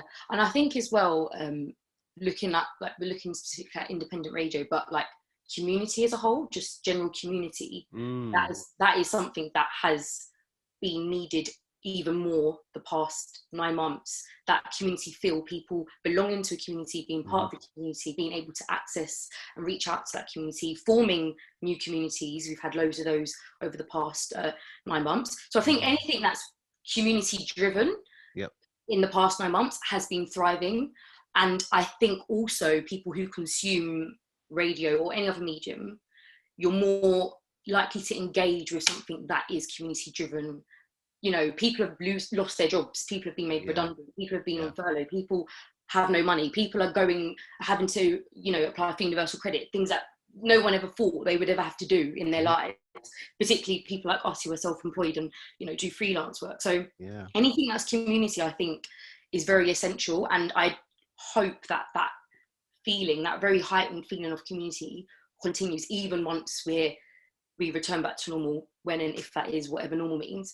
That we don't go back into our own bubbles and our own worlds of doing what we do Monday to Sunday, Monday to Friday, because I think that's something that all of us have been quite sinful of doing. I mean, you look back at the lifestyles we were living, it was very individualistic. I mean, I know mine was, and you just go about your day-to-day life. I think also living in London, you just go about your day-to-day life. You're not that you're not concerned about others, but you don't think about people as much. So I think there's a lot of holistic rituals that we will be adapting to moving forward. And for me, community is one of the big ones. That's a really great point. And I've noticed that through some of the features that I've written over the last few months. A lot of people have spoken about sort of our community being galvanized by all of this. Outside of radio, what would you say the kind of effects the effects the pandemic has had on like creative output and collaboration? So this is an interesting one, but I think there's just pros and cons. So looking at creative output, you've got the pros of there has just been so much amazing creations made, whether it be music, EPs, albums, etc. And that's brilliant because, you know, people have more time on their hands and are able to look more inwards and utilizing what evokes feelings and emotions we've been going through and experiencing to really put that into the output and creation. And I think that's amazing. What I think can be detrimental is this kind of hyper content creation. So, and I have to say, like, Bandcamp Fridays have spurred this on. So people feel obliged to having to create content. The amount of artists and producers that have reached out to me, oh, I don't have a new EP for the next Bandcamp Friday. And it's like, you don't need to have a new EP. Exactly. Every Bandcamp Friday, you will exhaust yourself. You're forcing yourself to create because you feel that you must keep up. And if you don't, then you're missing out and you're losing out on sales. I have to give a massive shout out and highlight to Russell E. Butler. So they're one of the people that has actually said, I've not created an album this month. Go to my Bandcamp. I've got an album there that's 6 months old. You can buy that. And I think that's awesome. Exactly. You know, completely flipping that on the head. So obviously Bandcamp Fridays have been awesome. But I think speaking to a lot of artists, there's a lot of anxiety around what am I going to produce for the next Friday? You know, 4 or 5 weeks isn't a long time to produce something to high quality that you are happy with the final product. It's also created this sense of like competitiveness. Again, this is just from speaking with producers and artists of like, you know, oh, this person's done this and that they've got that. And it's like, no, you don't have to, you know, don't give into that. So from that kind of musical side of things, I think there's the pros and cons. And then I think generally, like, as a consumer, there's everything we're accessing is now virtual and digital and online. So there is, again, this hyper content creation of, I mean, even this is like, people this Saturday will be able to watch this panel and then go and watch an online festival. And online festivals is a big thing that's happening. You know, you're buying tickets to watch something online. Which one am I going to choose? So we are bombarded with a lot of content, and with that, it's like, you know, it's great because it means that we do have access to this content, but at the same time, I think we need to all just slow down. We need to take our time and not feel obliged to having every month to have this big extravaganza for people to access, because I think, as we've just discussed, we're not in any rush. We're not in any rush at all. So yeah. And then the second one was creative output and collaborations. Yeah, I think collaborations more positively. There have just been so many collaborations that have happened that just would never have happened if it wasn't for the lockdown. I think, like, I look back to like Black Bandcamp, like that, I wouldn't have been able to start that if it wasn't a pandemic, which is really sad to say. Yeah. You know, if you look at the root of it, if we weren't all at home on our phones, if people weren't screaming about Black Lives Matter, if people weren't actually looking inward at their own personal actions, then Black Bandcamp wouldn't have started. And then all the different collaborations and people we've worked with and artists we've been able to showcase and support and leverage wouldn't have happened. And with that, we've had so many people, you know, reaching out to us for collaborations. I think maybe on a more personal note, as a Black person in the electronic scene, because now everyone wants to collaborate with a Black person or with a Black identity, the amount of emails I get asking for collaborations is overwhelming, to the point where I'm like, you know, are you doing, and you have to think, you have to look at who the platform is, who the individual is, look at their history. Do they have a history of supporting Black people or Black folk, or is it now because it's trending? So like, collaborations are great, but for me and my platform, we have to be very careful about who are we collaborating with. Is this just for their good PR, or is this a genuine, you know, we want to support Black electronic artists? So yeah. Yeah, I've had a similar experience, and yeah, it's kind of bewildering in some ways. Thanks for your time. That was a really great insight. So thanks a lot. Anton, you're up. Hi everyone. Anton, one of the team at Eden Manchester. Excellent club up there in the north. How you doing, man? Thank you. Yeah, I'm not too bad, thank you. How are you? Yeah, I'm good. It's nice to be chatting to people apart from my other half for my baby daughter and stuff, man. Yeah, I bet it is. Same here as well, to be honest. We have actually been doing a little bit of time here and there as we can, to sort of keep in touch as a team, and a bit of time in the office as well before this lockdown. But I think we're in the same boat as everyone else now, trying to do what we can whilst we're at home. Yeah, man. Manchester's been hit pretty hard, hasn't it, over the last few months? Yeah. So you guys got a payout from the Art Council. I wondered how long that will keep you guys going, how it's kind of being implemented. So the payout from the Arts Council, the whole the kind of like the benefit of us is that it kind of gives you that security up until a certain point. So it covers us until the first quarter of this year. Right. We've been looking through the guidance as the team today to look at the second quarter part of the CRF fund, which is their part 2, and that'll take us up until the second part of the year and up until the start of the summer. In terms of the way how that's going to affect us as a business, I mean, obviously it's been a complete lifesaver. I mean, I'm not too sure, there's been many businesses of a similar nature that haven't been successful, and I've seen and I know people who've been on the sharp end of that. So yeah, we're just sort of happy to be having something that we can then use to sort of help ourselves improve, and we're always open to the idea of adapting as well, and that's kind of what the route we've been going down with the fund so far. Did you guys manage to open your doors at all last summer?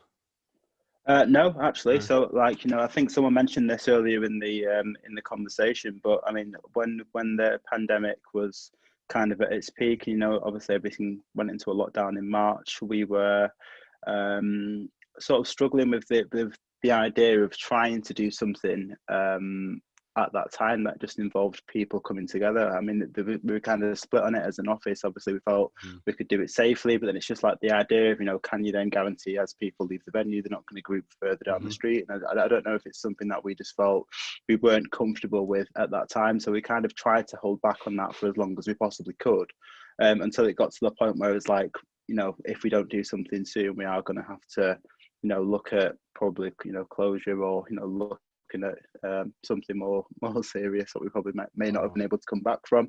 So at every stage, basically, when it was like before the tiers and before the second lockdown, we were just about to do something, but it was like socially distanced, people sitting down and people using the outdoor space, and then the rules changed, and then it was literally like the week before the thing, and then we ended up having to scrap that and start again.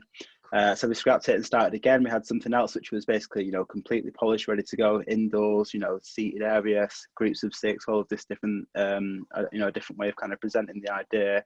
And with about 2 days notice again, the rules changed. We had to drop that, and it was like, without the CRF funding coming through, I mean, it's been vital to helping us really to plan for the future, and just to know that we've actually got a future to plan for is, like I said, it's better than a lot of people have had. So it's a blessing, really. Yeah, man. What kind of an effects does that have on you and the rest of the team in terms of like, your mental state? Because having that kind of build up and then disappointment, and then, as I said before, that, you guys got hammered with like tier 3 before pretty much anyone else did. And, it must be pretty tough at times, man. Yeah, it's not been easy. I mean, but to be honest, like, it's never been, I mean, the club, anyone who's got a club or knows anything to do with nights or anything, it's kind of where it's kind of like an educated guess to sort of, plan things sort of 6, 7, 8 months ahead. In most cases, they don't always come off. We're used to taking knocks and getting back up, and it's kind of just been, I mean, our team is like, we're all of the same sort of mind, so we all know how to pick each other up and to sort of make moves onto the next part of anything that we're working towards. So yeah, I'm not going to lie, it's been a kick in the teeth at points, but I mean, for me personally, last year I had a little girl myself, and I feel like that was a silver lining, having additional time at home,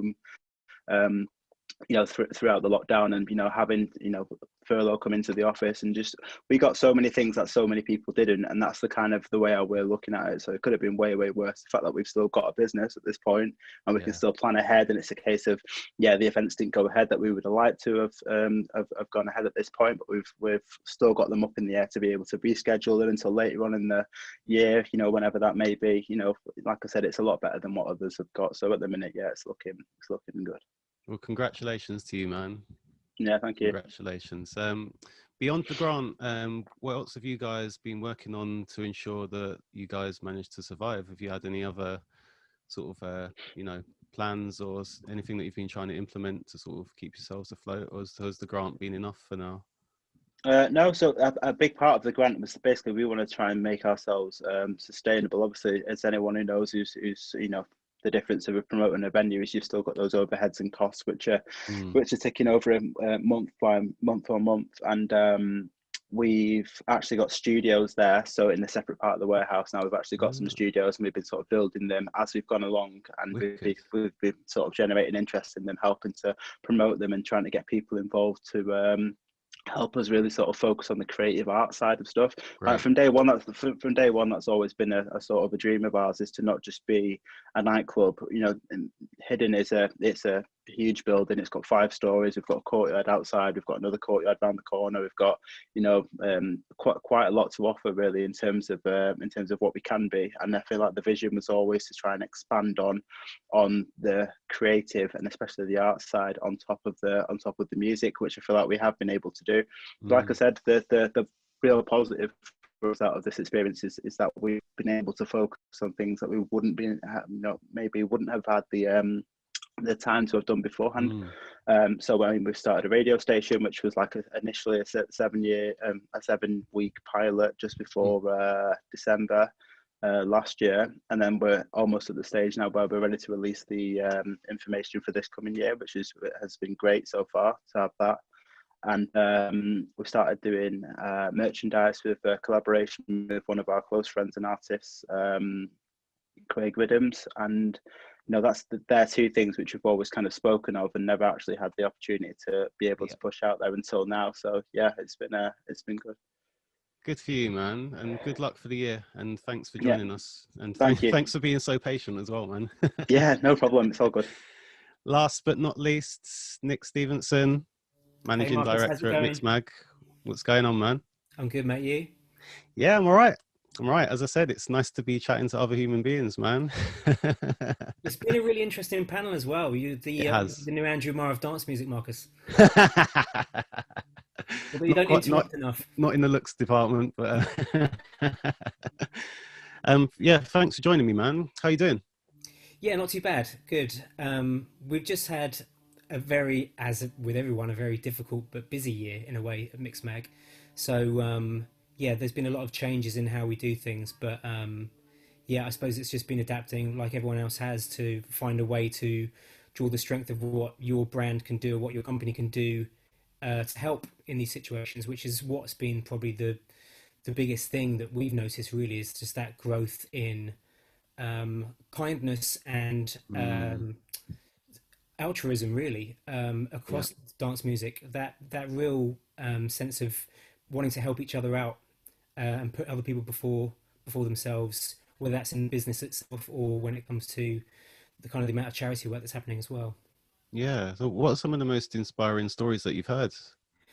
Well, I mean, there's been so many. We set up a good news blog on Mixmag's website because it felt like every day there was a different story of, at the start when it all started happening, everyone in dance music was doing streams and was doing charity and was doing, you know, kind of fundraising specifically for COVID or for the NHS in the UK or for other COVID related funds around the world, putting their own business and the dance scene almost secondary.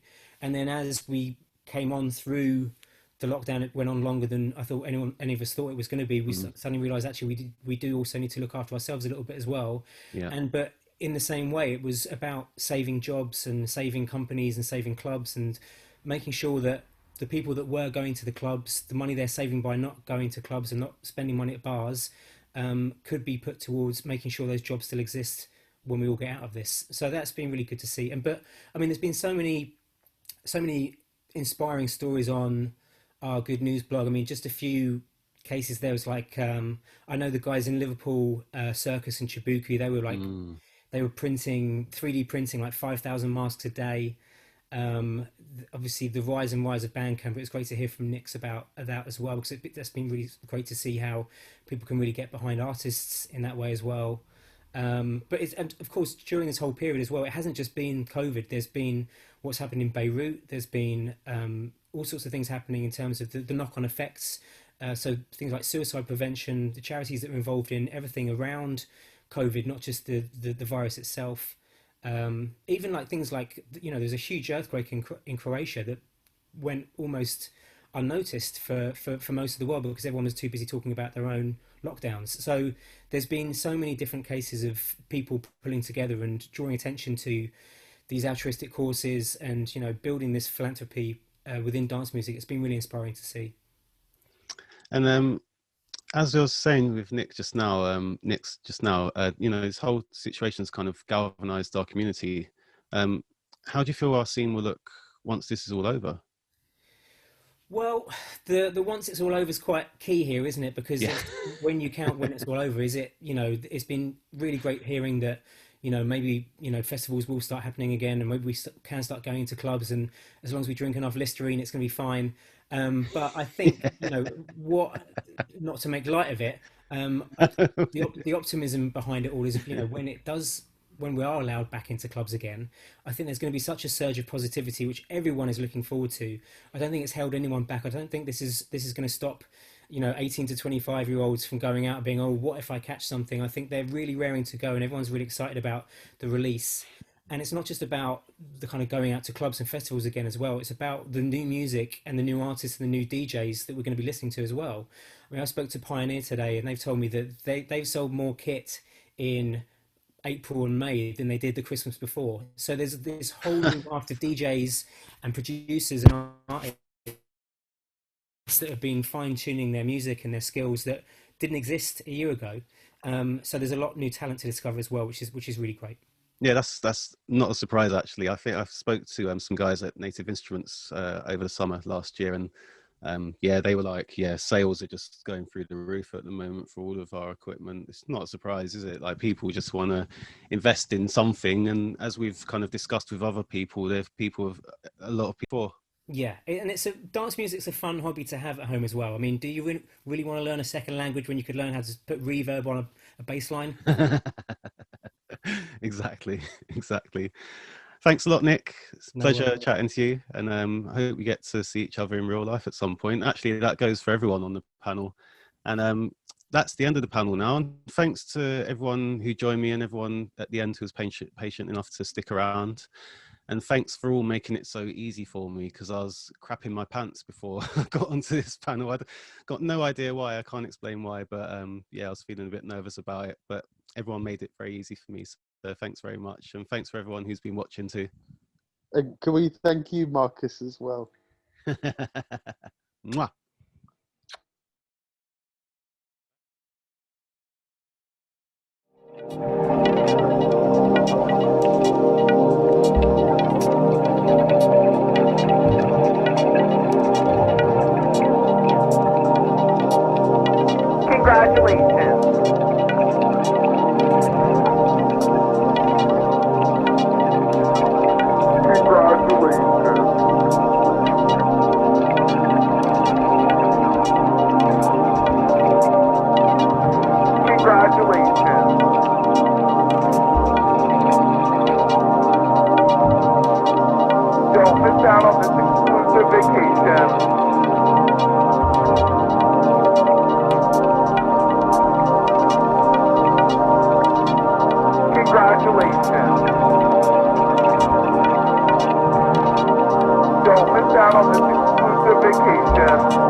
out on this exclusive vacation.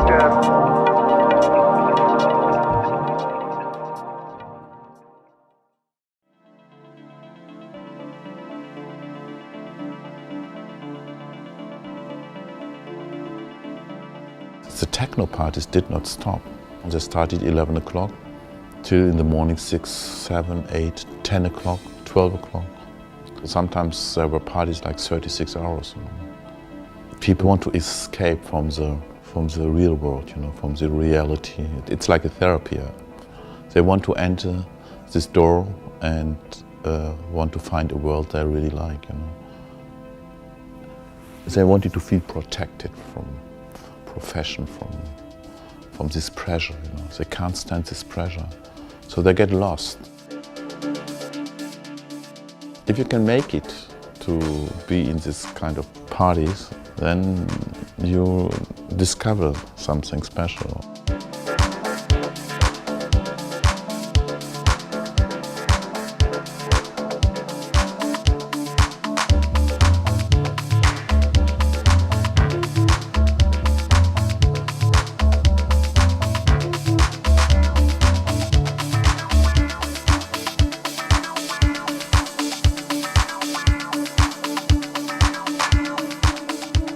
You leave the club, you close the door, and the only thing that stays is it was somehow great.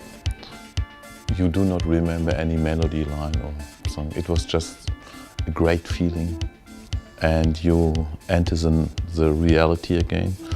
But you find good other spaces, breakfast cafes, parks, where the bridge from the club to the reality is not so difficult. And this you only find in Berlin.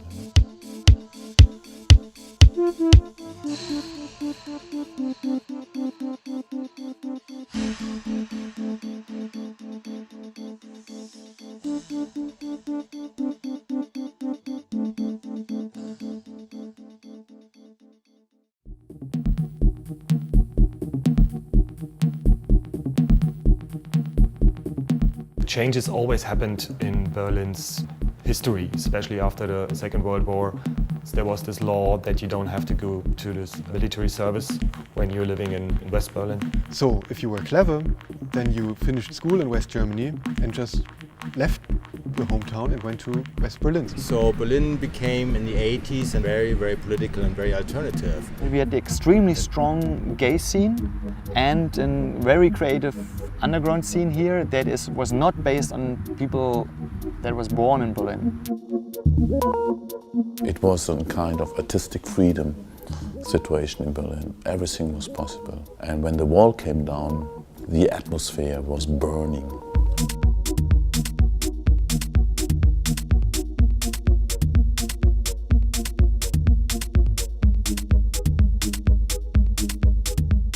The wall falls down and like a small scene in West Berlin takes over huge empty spaces in East Berlin. So they celebrate the freedom. That's one big historical accident. I mean, nobody could have anticipated anything like that.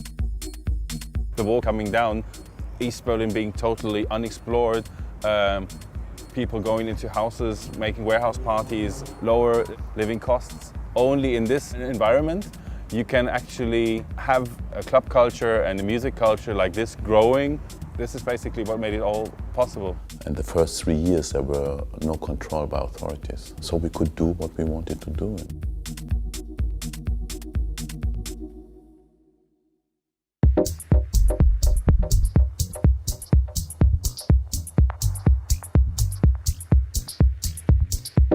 Back then in 1990 in East Berlin, you didn't have normal in that sense because the city wasn't normal. Squatters like us, on the one hand we represented freedom, on the other hand we were also scary and unusual. I mean, there hadn't been no squatters in East Germany. I mean, it was an unusual sight and an unusual attitude to just move into a house and say that's our house.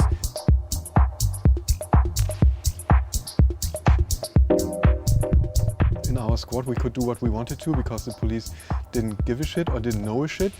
crazy stuff, but that's the way it was in '91. Part of the experience was looking for the spots where the party is, running through this empty city looking for a party. Everything was about sharing, you know. It was a very friendly atmosphere and relations between the people, you know. It didn't matter if you come from East Berlin or West Berlin, you know. The music really did play an important role for this reunion, you know. Yeah, and it was really wild.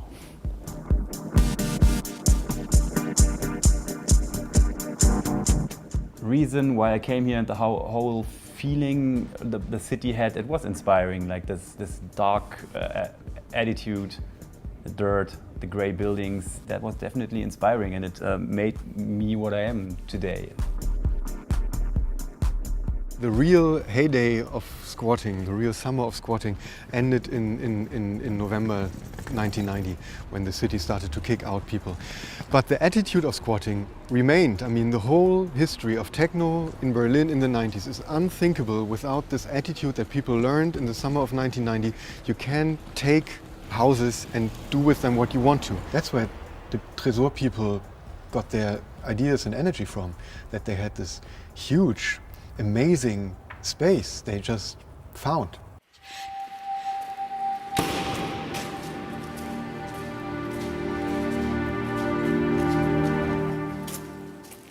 We found this old vault, the Tresor Club, in the heart of the city. We discovered it like in '91. We came in and it was untouched over nearly 45 years. You know. And we discovered it. It was like opening a pyramid. You know, it was a big adventure.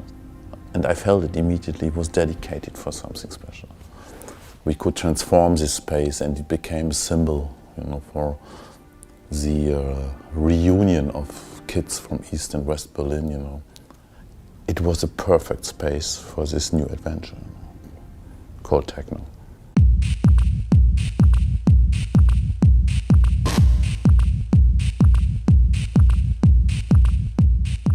I think that lots of people who were in Berlin at that time and who went to Tresor or to other clubs, that you had the feeling, okay, this is our new beginning. That was a very, very, very strong feeling lots of people shared. The Tresor Club was a long time illegal, and every fucking taxi driver knew about the Tresor Club. You don't need to give an address. You say Tresor and they brought you there. Back then it was like all the freaks. And I felt attracted to that. More to the music maybe. I felt attracted to the people that were there, to the situation that you had the feeling only you know about it. And that was something that made me feel special, and I wanted to be part of it.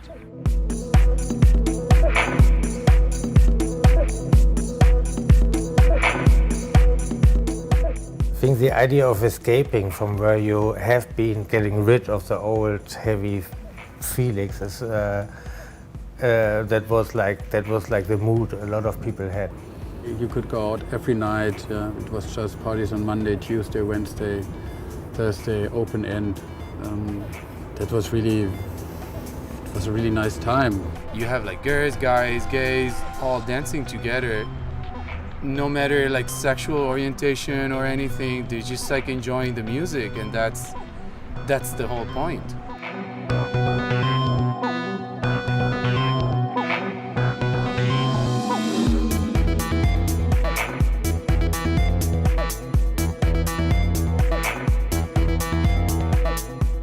I don't really know when this 90s German adventure changed into this Berlin that we have right now, which is like an international kind of hotspot. But I remember the moment I realized it. And that was 2004, and I was standing in the line of a club. I realized, wow, all these people around me speak different languages.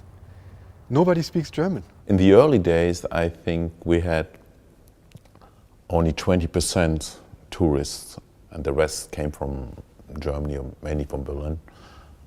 Today we have 60 up to 70, 80% tourists and foreigners. And That's why we also have many more clubs. You have the clubs in the tourist guides, and we as a club, it's at first you're like, oh cool, we're in a tourist guide, but then you end up, everybody who's never heard about techno, about electronic music in general, just turns up at the club, and then you have this strange mixture of people that actually come from a underground culture background. They meet people that have never been to a club before in their life. This is why we have a selection at the door, separating the ones that themselves wouldn't like the club. We make a decision for them actually, because they just don't fit. They've never experienced this culture, and it kills the vibe inside if you have too many of them inside. At the moment we have to take care a little bit that not too many stupid people come into this scene, you know? Like just drinking and getting lost, and like in Mallorca, like Ballermann, New York, like the Germans go to New York. This is cheap tourism.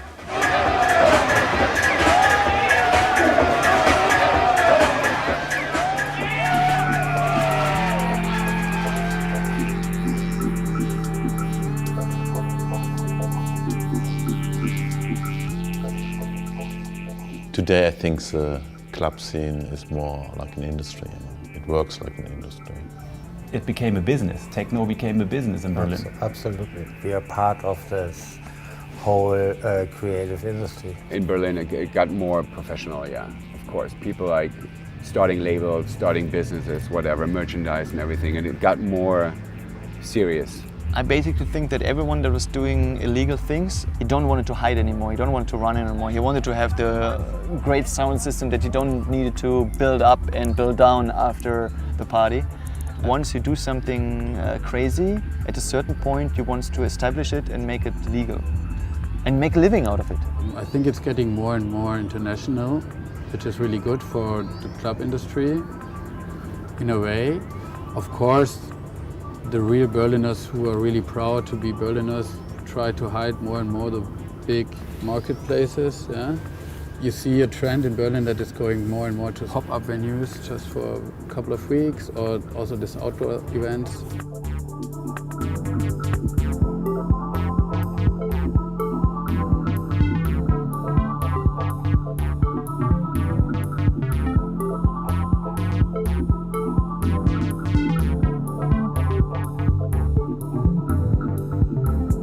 Now the government becomes interested in club life. They say to protect it, they want to promote it, to push it a little, they want to promote it internationally. You can get support from the government. They try to get tourists and especially investors to town, because there's so much creativity going on, to actually sell the city. But in the end, this is my true belief, it's only meant to pull investors, to pull the big money to town. And when the big money comes, as we already said, the club scene is the first thing that has to leave.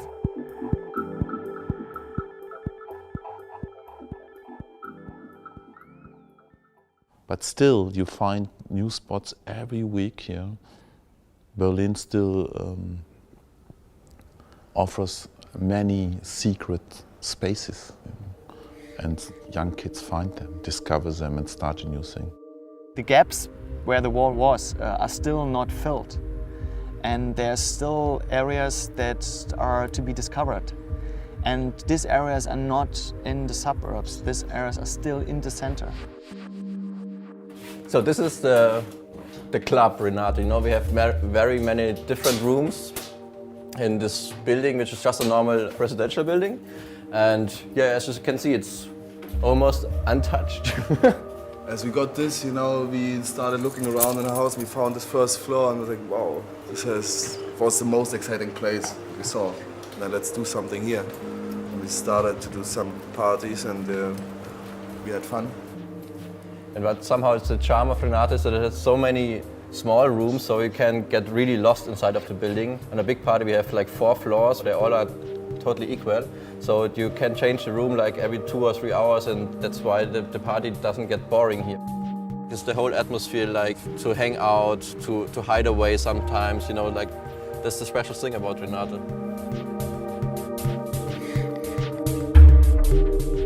Ooh, welcome to the dungeon.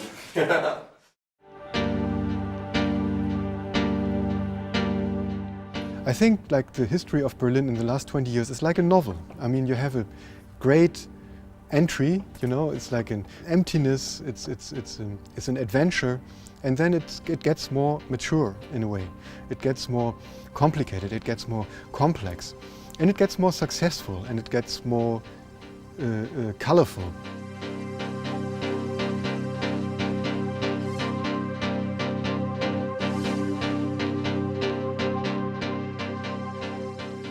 Sometimes if something is established, it starts to suck, and this is not what happened here. All the established nightclubs that are legal are owned by people that started illegal parties and became legal, which means the owners of the clubs, they really know what it's about.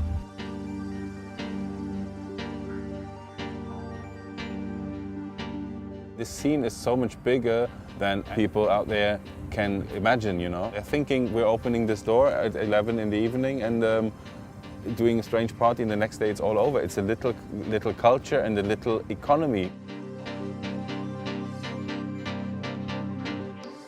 It's not common for German cities to be that attractive for the rest of the world. It's a very, very new situation for German city to be like the hotspot. When I walk through the streets in Berlin, still up to now, I have the feeling I'm on the pulse of the present. You know, it's happening here. Berlin will also stay very amazing for the next 20 years. I'm here now 30 years, or longer 30 years. And I still think it's every day. It's a new life, it's a new adventure.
Hey everyone, thank you for joining this talk today with Junction 2 on Speaker's Corner. The talk is titled The Future of Digital Events, and after the year we have had, I guess it's a very fitting topic for many people to be discussing. I think it's clear the pandemic has pretty much obliterated the live music industry in so many different ways for artists and promoters. And as a result though, what we've seen is there's a lot of innovation taking place with artists and traditional events kind of exploring new business models and looking at how digital can really become a key part of their future strategy. no one would have really thought that in 2020, Fortnite, Sansar, and Twitch would be some of the main places where you're going to watch and hear live music. But I think it's very interesting, and it does present a very unique opportunity for the music industry, especially to explore what these worlds mean and how this could actually be a positive in many ways for the future. So over the next 45 minutes to an hour, we're going to be speaking to some of the best in the industry to learn more about what this space looks like and share some interesting thoughts and case studies. So I guess to kick off, David, do you want to just introduce yourself, who you are, what you do? So I'm the Chief Revenue Officer of HAAi, who has been like a brand that's been in the electronic music entertainment for, I would say, for more than 6 generations. So not in electronic music, but just entertainment. So we do like, before COVID, we did like a big immersive version of a very particular tech house party. And for the last months, since COVID started, we moved into the digital arena. And myself, I'm in charge of marketing, brand partnerships, and everything that means somehow revenue. So that's what I'm doing. Nice. Sam, do you want to jump in? Sure. Yes. So I'm Sam Distasso. I run our business development at Sansar. Sansar is the leading virtual live events platform. We were kind of created by the geniuses over at Second Life many years ago. And we're really just here uniquely to service the live event organizers of all different types to allow attendees to join these events from any manner of hardware devices. So whether that's from VR headsets, gaming PCs, mobile devices, browsers. What makes Sansar unique in the space is if you look around and you see some of these other games, I think Andrew, you gave a good intro there around the Fortnites and some of these other ones. They all kind of have a pretty cartoony aesthetic, which appeals to some people, but not for all brands. And so Sansar, we've taken a photorealistic approach to it by building out our own kind of custom game engine from scratch. And so now our kind of event partners span from music, esports, film, comedy, and then a lot of corporate partners to hold ongoing events. So we're just looking to keep on expanding out, and really our approach is much more servicing those event organizers rather than telling people that we're the promoter ourselves. Nice. Exciting times. Ed? Hello, Ed Hill. I'm the VP of Beatport Media. Beatport's the largest electronic music platform in the world, and it's been around about 16 years. And we pioneered the kind of digital DJ download revolution. And over the last couple of years, given our traffic, we've kind of diversified slightly and set up a media arm of the company. And that deals with live streaming, brand partnerships, and just trying to give our audience a kind of space where it's not less transactional about buying music, but also about kind of integrating the culture and the music culture that exists with our audience. Nice. Yeah, you guys have been very active over the past year, I think, making many people's lives a little bit more enjoyable. James. Hi guys, I'm James Sutcliffe, Chief Marketing Officer for Live Now. Live Now was launched in February of this year. It was actually the idea for the business actually came about pre-COVID, but COVID has really accelerated our business and the opportunity. And Live Now is essentially a live streaming pay-per-view platform focused predominantly on music, but we also have a fitness part of our business. And also service sport, and have got plans this year to run a series of shows in comedy as well. So we're branching out into kind of other areas of entertainment. We launched with our first event during lockdown 2.0 with Dua Lipa, which was widely hailed as a global success. We followed that up with a show with Gorillaz. And then more recently did a show with Pete Tong and his Ibiza Classical Orchestra at the O2. And we're following that up this year with a series of really high level shows with some global artists and also plans with a lot of it in the electronic space as well. Nice. So to start with, I'm going to jump between this idea of two types of virtual events or digital events we're seeing. One which is pretty much like a camera, and there's a certain experience behind that, and then we go into a much more interactive digital space with stuff like Sansar, and I think both are equally important. Audiences kind of resonate with different ones for different reasons.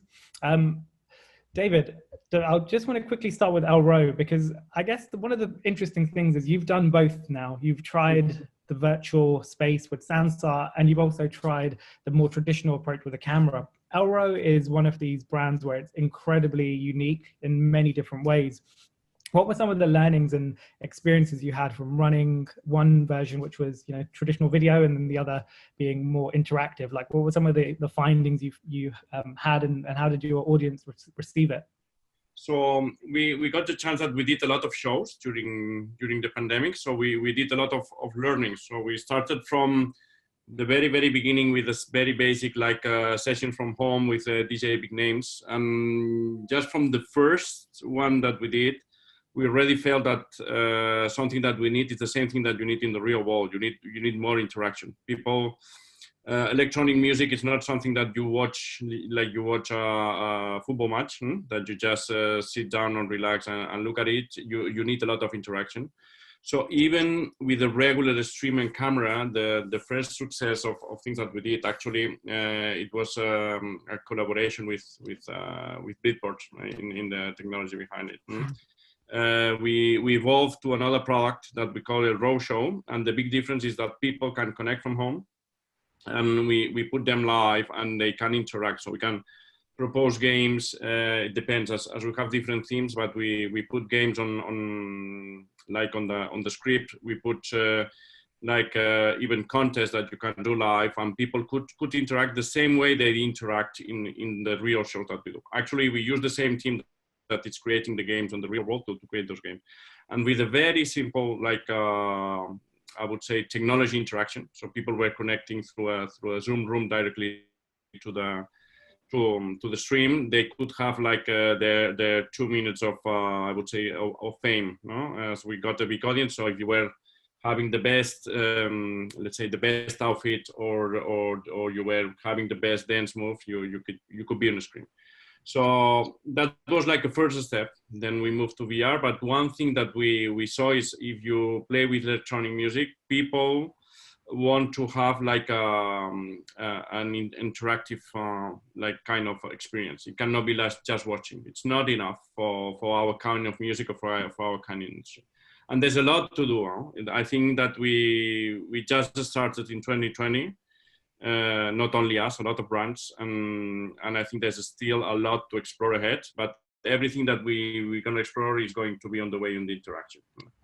So you need people to feel that they are part of something, that they are experiencing something else than watching just a stream. Yeah, I think it's interesting that this point of community, and how that also reflects back to this idea of interactivity, and what does this experience become as opposed to being a static stream. I think there's definitely a lot to explore in the future for that. Ed, I want to quickly touch on Beatport. You've been super consistent over the past year in terms of with the Reconnect series and the number of live streams you guys have been putting out. Can you just talk a little bit about why you kind of decided to create these events? And also, I want to move then also just touch quickly on the money you raise for charity, and then also flipping that back to how this actually generates ROI for Beatport. Because I think for many people, they see the live streams and it's really interesting, but I think there's also a very smart mechanic behind it, that how the streams actually support the artists as well. So can you just touch a little bit about the strategy there? Yeah, sure. So, I mean, we were kind of streaming last, in 2019 as well. And, my background was from streaming. So we came in and we had a couple of festival partnerships. We did Creamfields in the UK and BPM in Mexico, and those were going well. But obviously COVID hit on the day that I was in San Diego filming Cross Festival. And, I flew to LA, and, lockdown was happening, and we just thought, how are we going to keep these artists playing, and what can we do to kind of unite everybody under one roof when everyone's at home? And so we came up with this sort of Reconnect idea, this global house party. and it took us a couple of weeks, and we put it all together.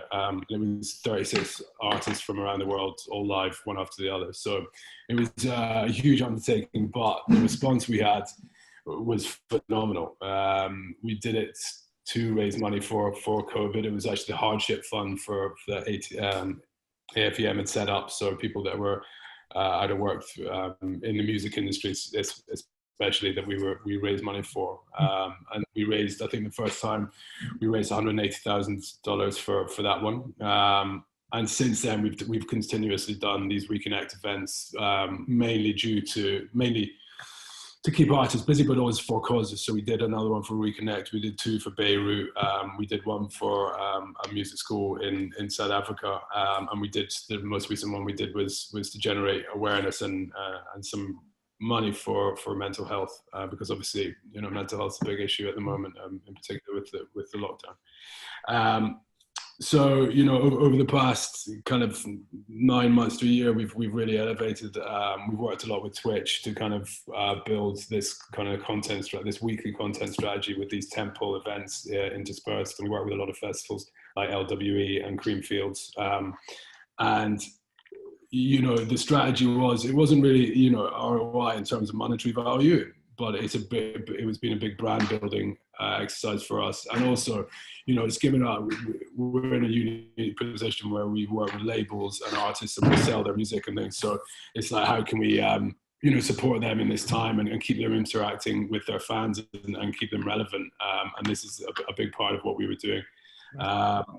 And then, in the background, we built this extension where we run audio software. So we do track IDs, live track IDs. So we built an extension on Twitch, which also lives on beatport.com, where when audio fingerprinting is run, it's connected to Beatport. It has a buy now button. You can go in, everyone watching can look at the playlist and buy the track straight away. So on the flip side to that as well, it's generated, nice revenue for the artists and the labels that are all, not touring because of the pandemic. Nice. Yeah, I really like that. James, touching on Live Now, I guess, it's a pretty new name for many people in the music industry, but you've come out with some pretty, big partnerships and some cool events there. I think I saw Gorillas on the homepage at one point. When we get back to normal, do you think physical and digital are going to be working together? And this kind of production value of the shows that I've seen you guys putting out, it seems to be like it's not necessarily just a stream, but it's it's a little bit more premium in a sense. I guess the model is a pay-per-view type model. Can you touch on that a little bit in terms of like physical and digital and how you see Live Now fitting within that kind of ecosystem?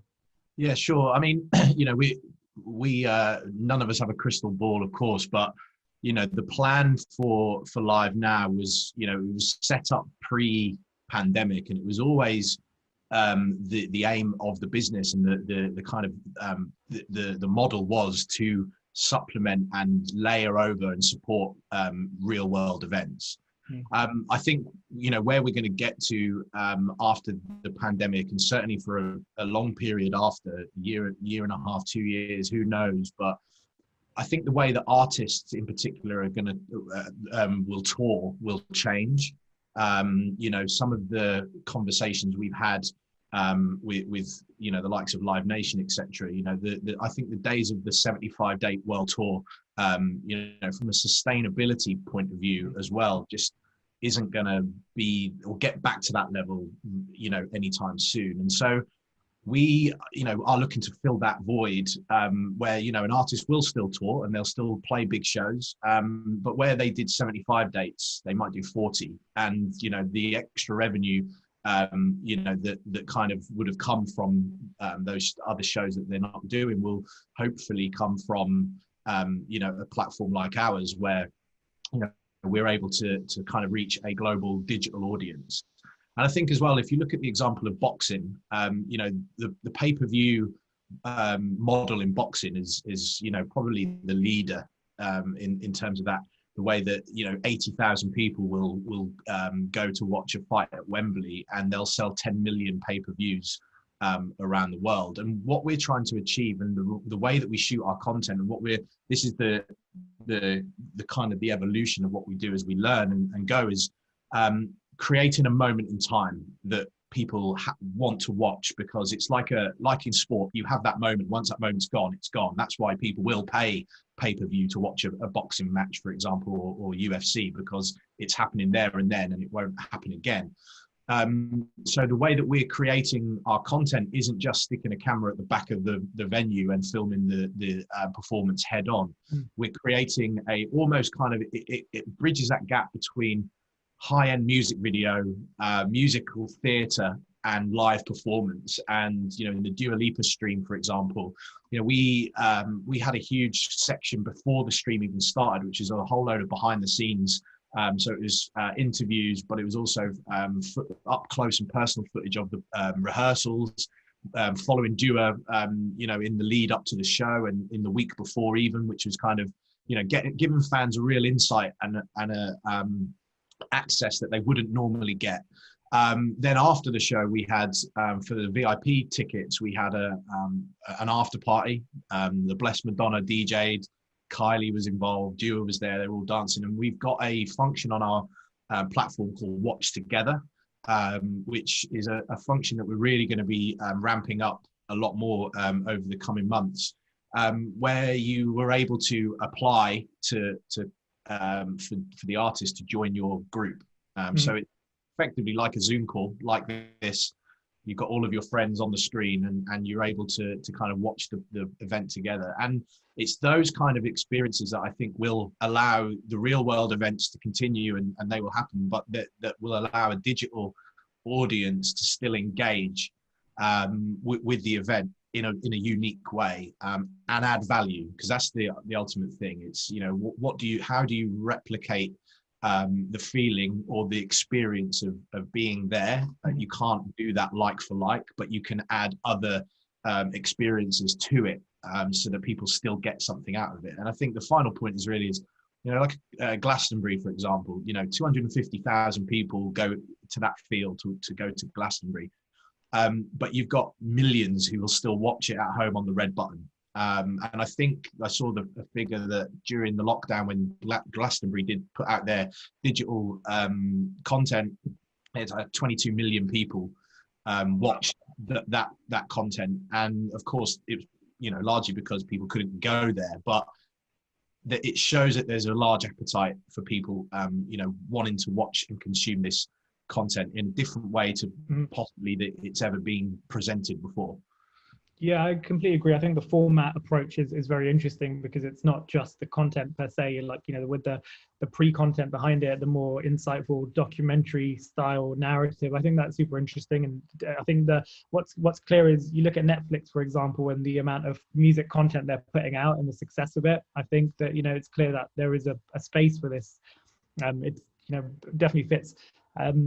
Sam, I think this is where Sansar fits into this conversation quite nicely, in a sense that it's so far away from the world most people know. And if you're not from a gaming background or anything, it can seem a little bit strange for people to get their head around it. Like, why would I want to exist in a virtual world as an avatar? But for the next generation, I really believe that these game worlds are their social media. It's, it's more important to them than Instagram. It's where they will communicate with their friends and connect with their friends much more than traditional social platforms, which are really an older generation type thing. Where does Sansa fit into this whole world? Because you are an interesting hybrid of a game, an events platform in some format. So yeah, it'd just be interesting to hear your thoughts on, how Sansa is shaping the future of this kind of digital events space.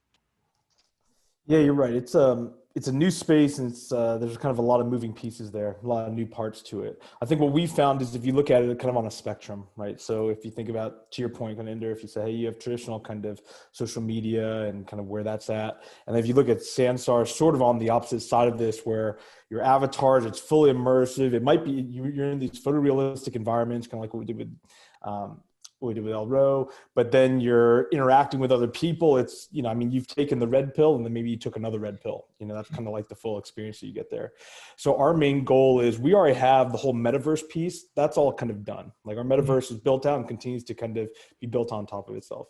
What we're now doing is we're sprinting to make it more and more familiar and easier access to a more mainstream audience. So that includes additional music genres, to include people that might not be technophiles, might not be gamers, might not even be part of this kind of younger digital native kind of audience, but still love these bands, love this music, love that kind of content.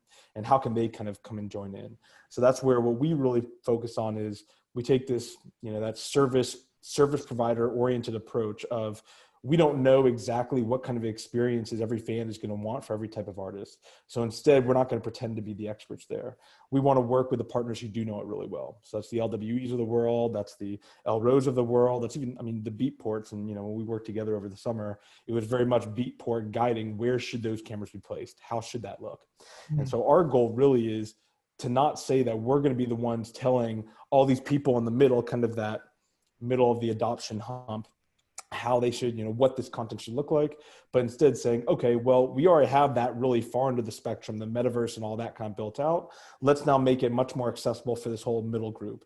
How can you do that? Well, let's provide the promoters with the right tools that they need to be able to put on these events so they know what kind of experiences their fans want.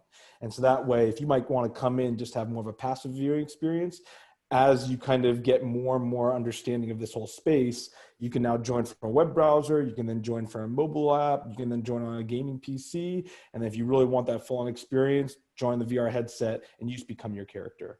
And I think that's really where we kind of see it going more and more, where it's Sansar did things a little bit backwards in some ways. So we built out the really hard, the really out there, crazy part first. And now we're building out the kind of bridge to kind of connect those two worlds. Yeah, super interesting. I remembered we're involved with the first Lost Horizon event, and it's super interesting trying that in VR, because after about 5 minutes you kind of disconnect from your body. And I think that experience, like when people actually have it, you can see the true potential of it. I think to get really close to the artist, to get close to the fans in a way that you technically can't do in the real world. I think it does bring a lot of interesting opportunities. Definitely something that feels like it's for the next generations, in my opinion, but I could be completely ageist here. It'd be interesting to hear your thoughts, everyone's thoughts on this point. Is Sansar and these kind of virtual worlds something that's really for the kids? I think not just the VR space with the headsets, but I think, sorry, I've got 3 sons.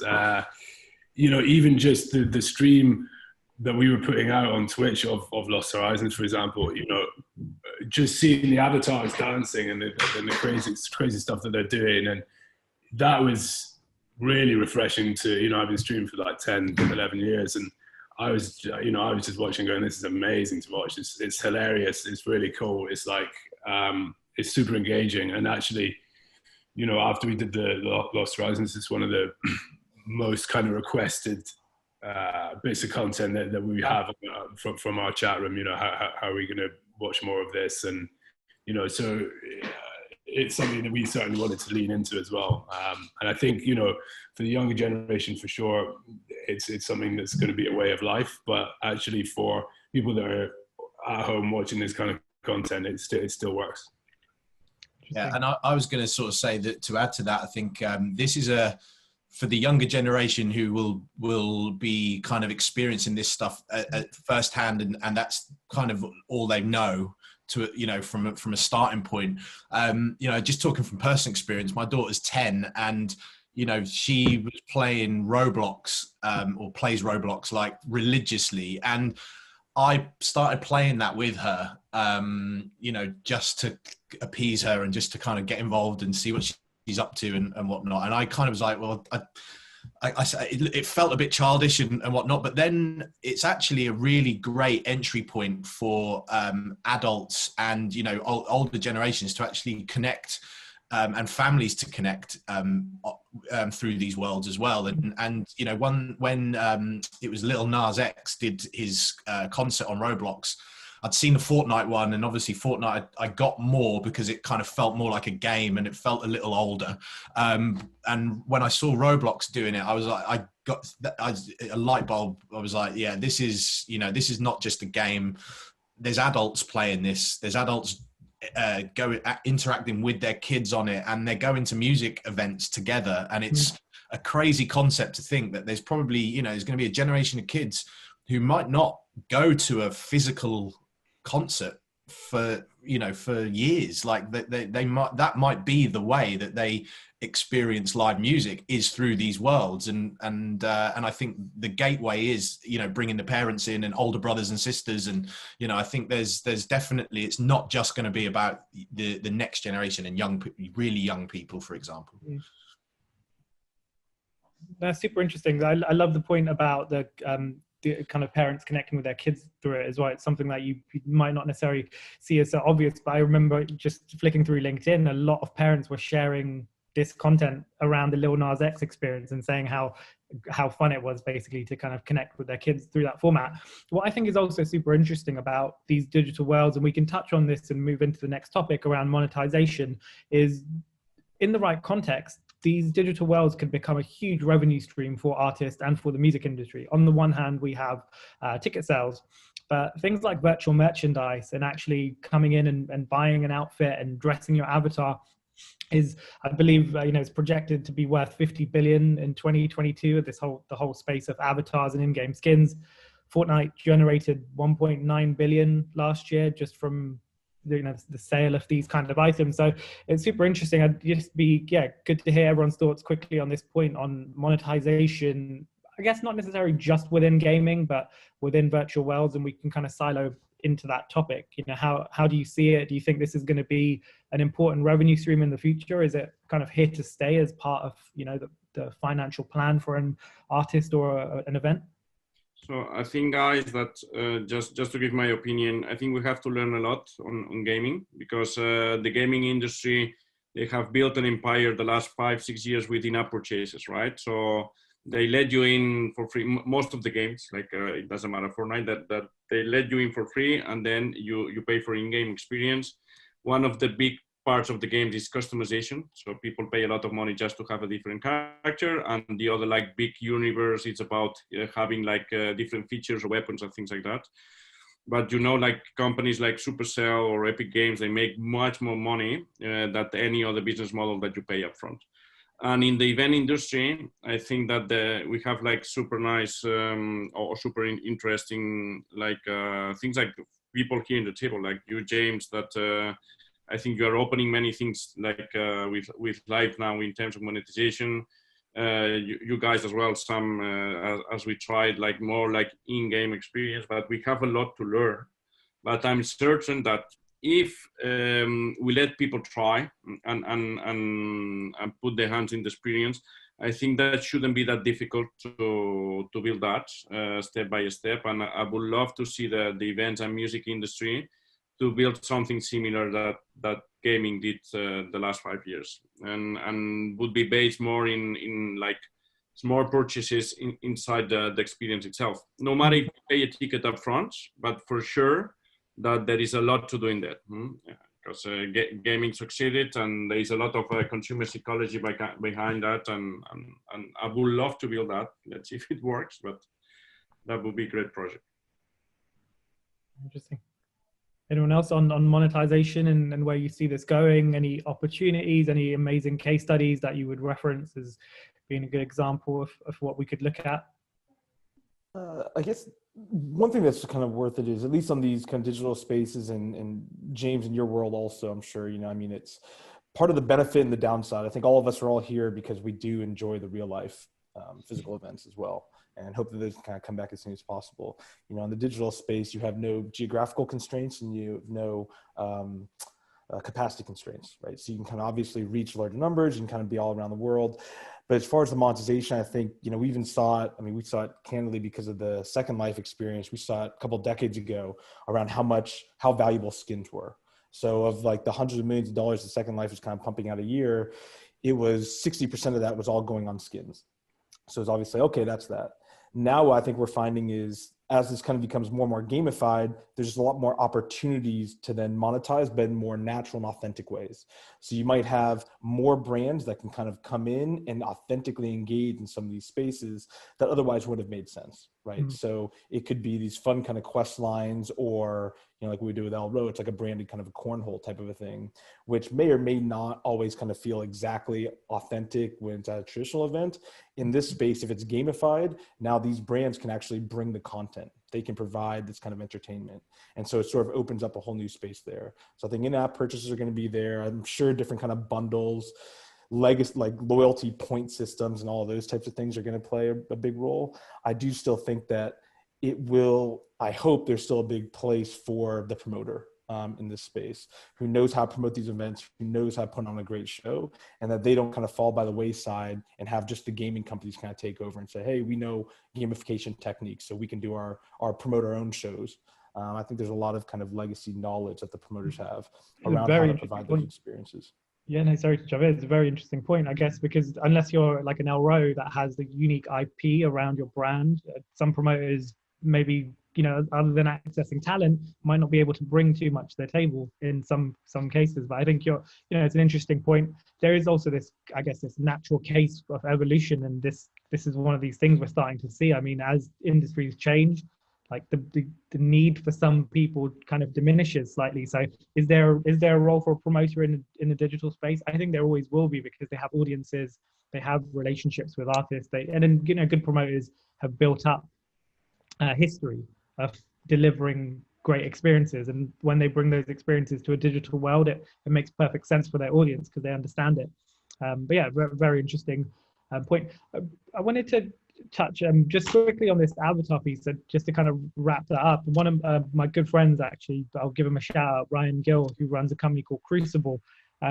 He was kind of been talking a lot about this concept of direct to avatar, and it really kind of blew my mind a little bit of what he was discussing. And we were talking about this a few months ago, and it does seem like this, especially within gaming, the amount of money people are willing to spend on their virtual selves is going to continue growing. And I think that it's one for the next generation that, they're very open to investing money on a virtual experience, and that's it.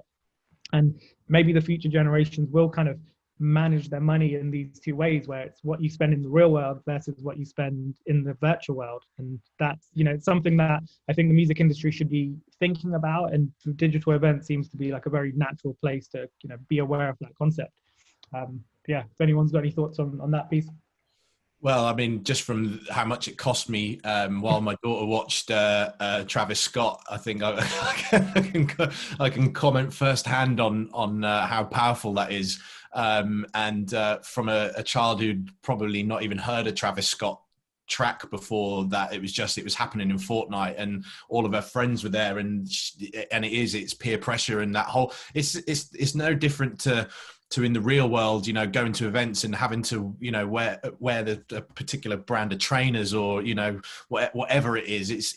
This is just an iteration and a modern version of that. And I think that power, the pester power that comes with it, of course, I'm talking there about a much younger audience, but I think even as older audiences get involved and become kind of more au fait with using this technology or being involved in these worlds, it is, people just want to be accepted. They want to, there's people that want to lead and want to kind of show off, and brands have got a real opportunity in there as well. I think, from a, fashion in particular, I think there's a huge opportunity for sure. Yeah. Completely agree. We'll jump out of monetization for a second. We might silo back in around the brand conversation.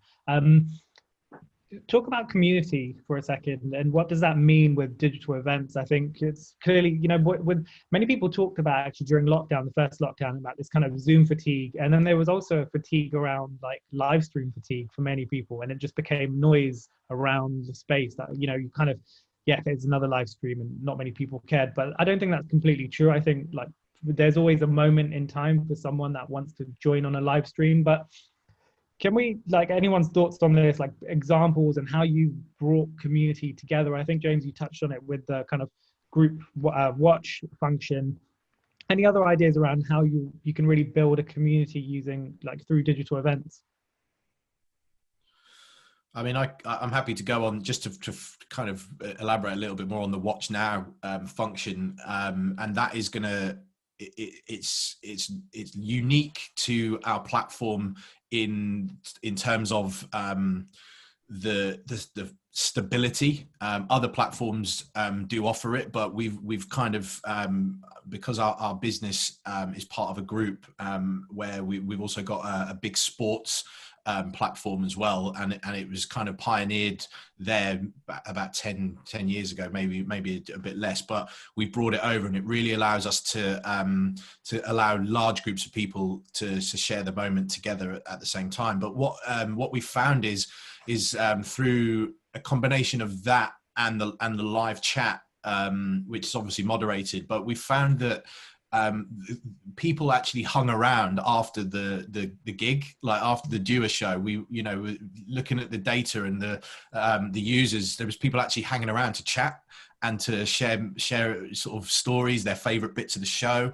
We've also kind of found where there's almost kind of like a customer service job is being done for us in a way as well, where people are struggling or got a question about how to do something, you know, I can't hear it, or I can't see this, and people, you know, people naturally want to, you know, humans by nature, you know, we want to converse, and we want to, community is important. And so, you know, it's a basic level at this stage, and it will grow. But I think, you know, we've, by almost kind of by accident in some way, you know, by even just allowing that functionality, then the community kind of takes its own path in terms of the way it interacts with it and kind of interacts with each other.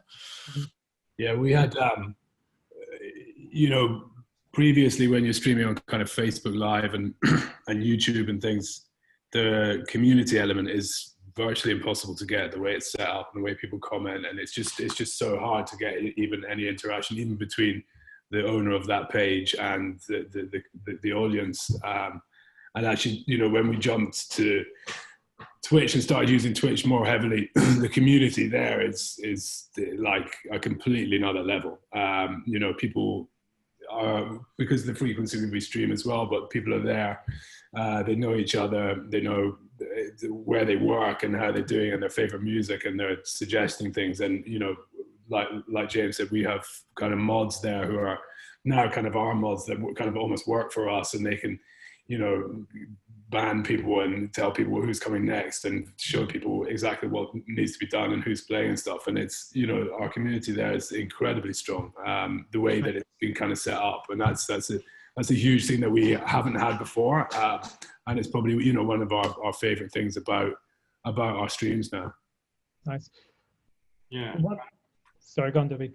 No, well, something that you commented at the beginning, while for sure people, I think, at the very beginning of the lockdown, they got tired of so much offer. But what we've seen with the numbers, and if you come back with new stuff and you go from normal to interactive to VR, actually, for example, our audience numbers, the best, more or less always the last one is the best than the previous one, and the biggest numbers that we got probably were the ones with the Sensor platform, talking about the stream of it, not the VR. So I think that it's still growing, and there is still a demand, and numbers tell it. So it was more than 2 million uniques on the stream. That's huge for us, and like many people here in the room were involved in that. So look, as a personal opinion, yes, somewhere in April, May, or June, you say not another stream of another DJ at home doing the same. But if you come back with newer stuff, it's going to continue growing. And I agree with that as well. Like platforms like Twitch, there is a whole another level compared to Facebook that's just still giving the same kind of user experience that when they started, and it's comment based. You cannot. It's just watching TV actually. That's interesting. Nothing special. Yeah, for sure. I just quickly, touching on that point of community as well. One campaign I remembered, which was super inspiring, and when I'm going to give you some context first. Like when we think about digital, you know, it's the internet. It's the kind of principles and philosophy that the internet was built on, which is this collaborative open space for people to exist in. And that's, it's gone through its iterations. There's a few ideas in there that are really interesting, like open source, collaborative. These are, big concepts. Junction 2 did this live stream, I think the first live stream, and they put it out to their audience to basically kind of take an asset pack, I believe, and kind of create assets that could exist within the virtual world. So it's like giving people a platform to exist within it. And I think that those kind of ideas are also super interesting and inspiring, because they, you bring the audience into the experience even before the experience has started. So when we think about the future of digital events, I do think it's, it's as much as possible having the audience part of the creation process is really interesting, and actually, opens things up, creates different kinds of people that maybe wouldn't have engaged with your brand, but, are interested in other kinds of music. But okay, there's an opportunity to design something for a virtual world to exist in a festival. Like, these are really interesting thoughts that I think, as the music industry should pick up on and start riffing and exploring. And, things like Roblox, these are worlds that are built on those kind of concepts. You can buy items, you can kind of remix them in your own way, and I think it's interesting to see where that goes, especially. This next point is, maybe it's a tough point actually to answer with, we're 5 males on this panel, but talking about diversity within digital events, within VR, and what this means. I mean, there's one thing which is the comments, and how do you moderate those comments, which is its own talk, and a very difficult one, I think. Well, not that difficult, but there's a lot of underlying stuff that companies need to do to make sure they're protecting their audience. But I read this survey which mentioned that women are less likely to try VR and are less likely to be impressed by it than men. And alongside that, we also see stats that the number of women in leadership roles within tech and VR is increasing, but it's still known that this is an area that needs to be addressed. I think it hints at a challenge that the way these experiences are being developed might not have a female perspective in them. And like I said, this could be an extremely hard question to answer, but I'd just love to hear maybe from Sam, what are your thoughts on that topic as a whole, in terms of women in VR and adoption rates behind that? Yeah, I think it's really important to talk about, and probably, I don't know of another time in history that's probably been more important to talk about than right now. And I would go beyond, so you have the gender discussion there, you have race discussions, you have age discussions. When you're in Sansar, all that kind of gets wiped out, right? So, if you come in and you can be a male or a female avatar, you can make it look however you want to, and you can kind of find that what actually kind of draws people together, we see this all the time in the community, is the interest. Do they have shared interests and the kind of friendships that you develop? So I have friends in Sansar I've talked to for years. I have no idea what they look like. I don't know what color their skin is or anything else, but I always know whenever they're online, we're always kind of messaging. To that point around women specifically in VR and gaming, I would imagine that's probably due to just a lot of kind of gaming itself being a pretty male-dominated space.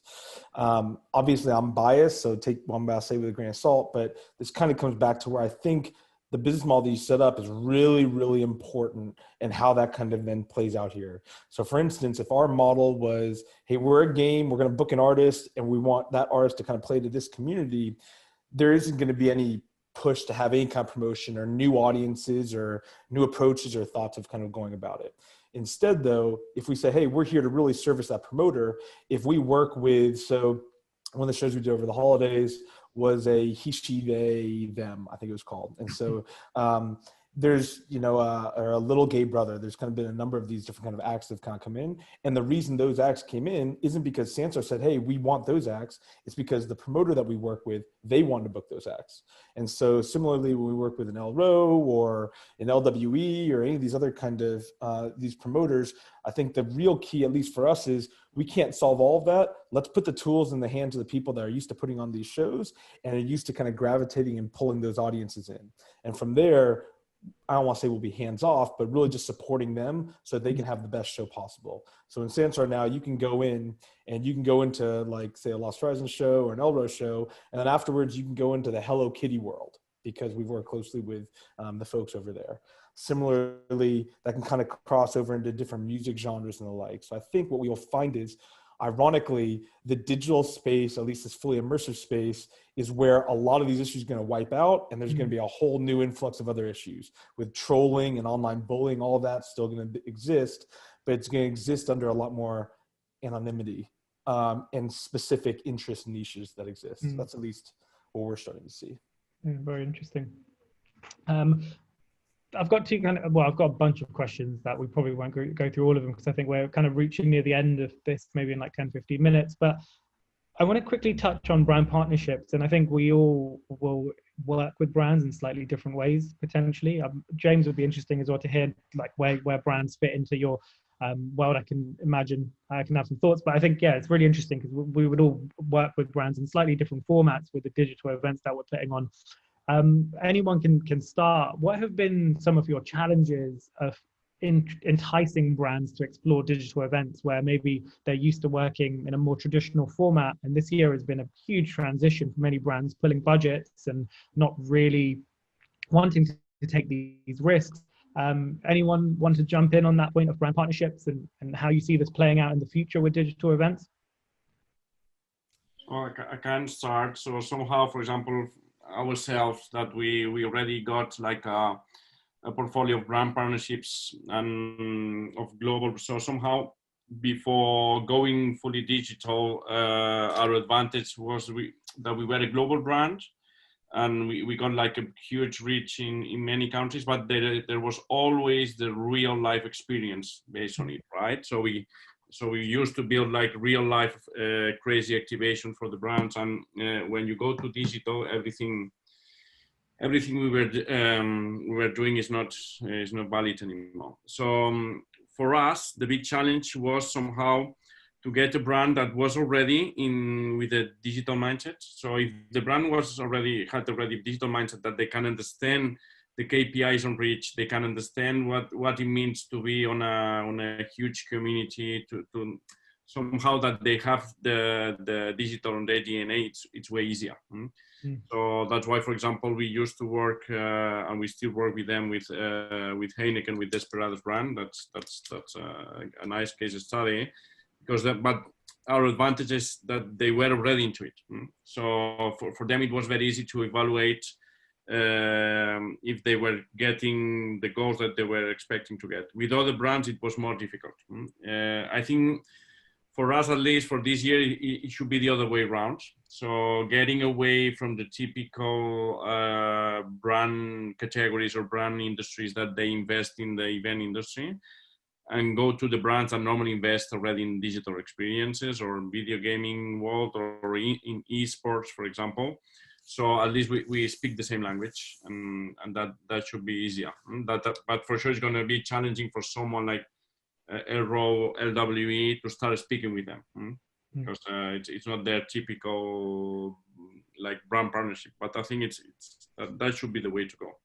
Yeah, it's an experience for us, because like the day that we go back to the real world, we probably bring these brands into something real. Let's see. So that would be amazing.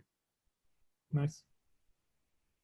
Yeah, I think it's about still creating a kind of as integrated campaign as you possibly can, and not just getting someone to sponsor something. It's got to go deeper than that, and for brands to actually feel part of it, and that involves getting artists that are willing to work with brands, and there are maybe you'll have the biggest artists there, but if they're not going to commit and help the cause, and then it's better to go with a lower artist who is wanting to fully kind of get involved and invest and not be tricky with that kind of situation.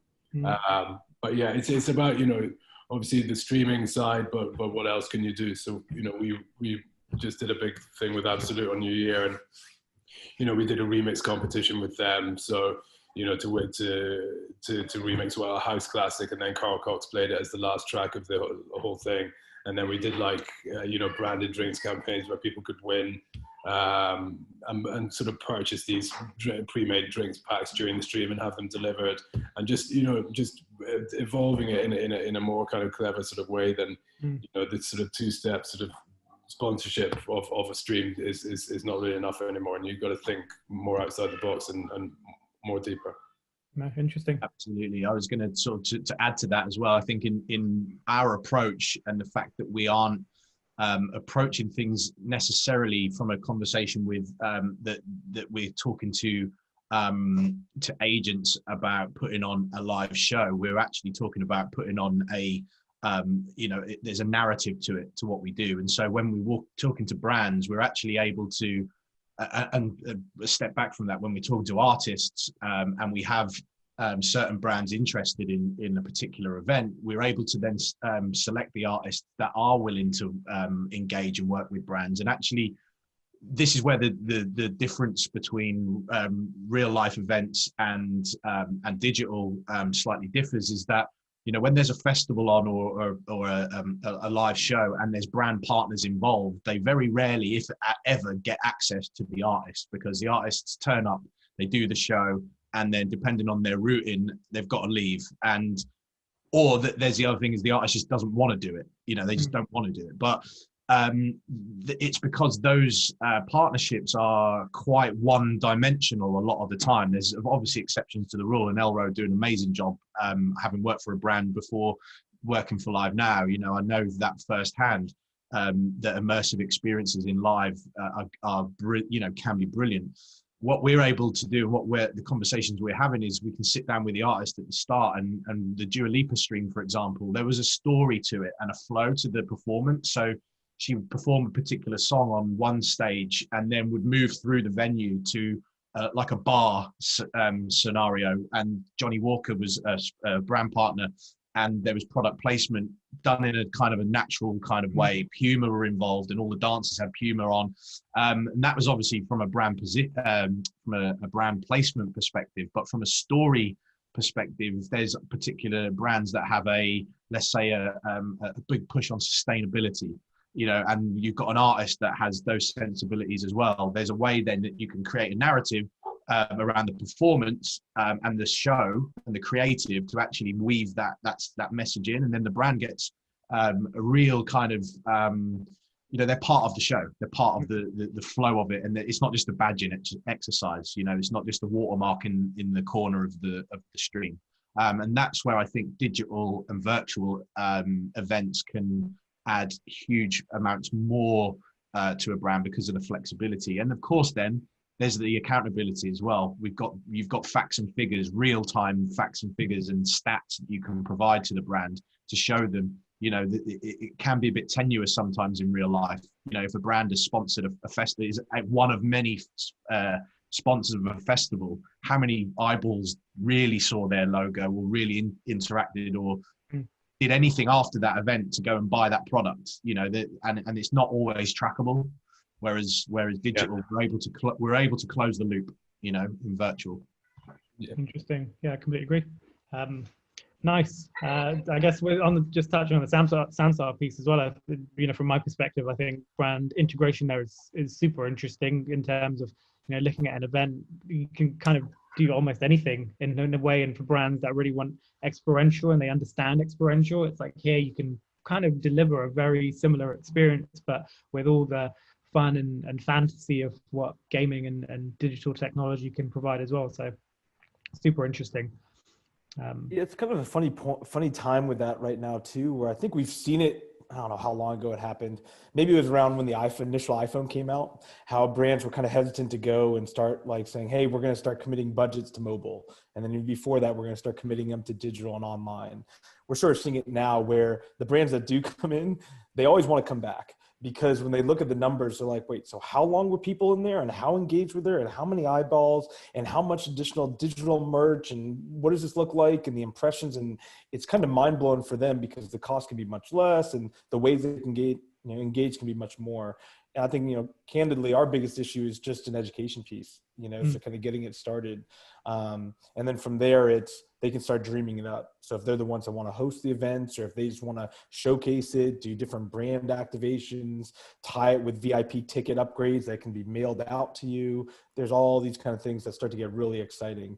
And the only real barrier is just an education piece. But I think that'll probably be expedited again because of COVID, for better or worse. But it is it's kind of a weird thing how like brands are actually sort of poised to win the most with everything kind of going online and digital in a weird way. But they'll probably be the last ones to fully take advantage of it.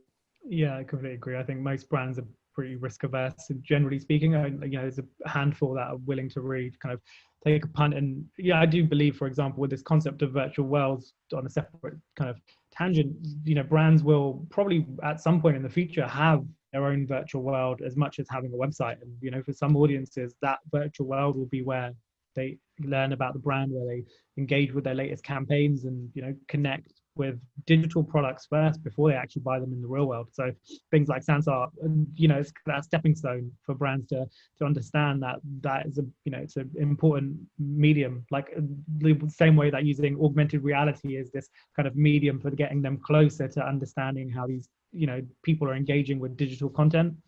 This is the kind of natural next step. So I will kind of wrap it up here and just go. I've got one question everyone can kind of fire from this. Is a lot of stuff that we've covered here. Gaming has clearly been something that's kind of central to this when we're thinking about digital events, but there's so much more around it in terms of pay-per-view and where that can go and the formats behind that. I guess my big question, I've got three that I was kind of looking at, and my one that I would go for is where would you guys each, from your own perspective, where would you like to see the biggest innovation come from in this kind of digital event space? So when we think about the future of digital events, where would you like the innovation to really focus on?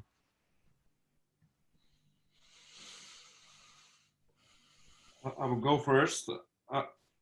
I would say that we've been discussing about that, right? But the part of the community experience.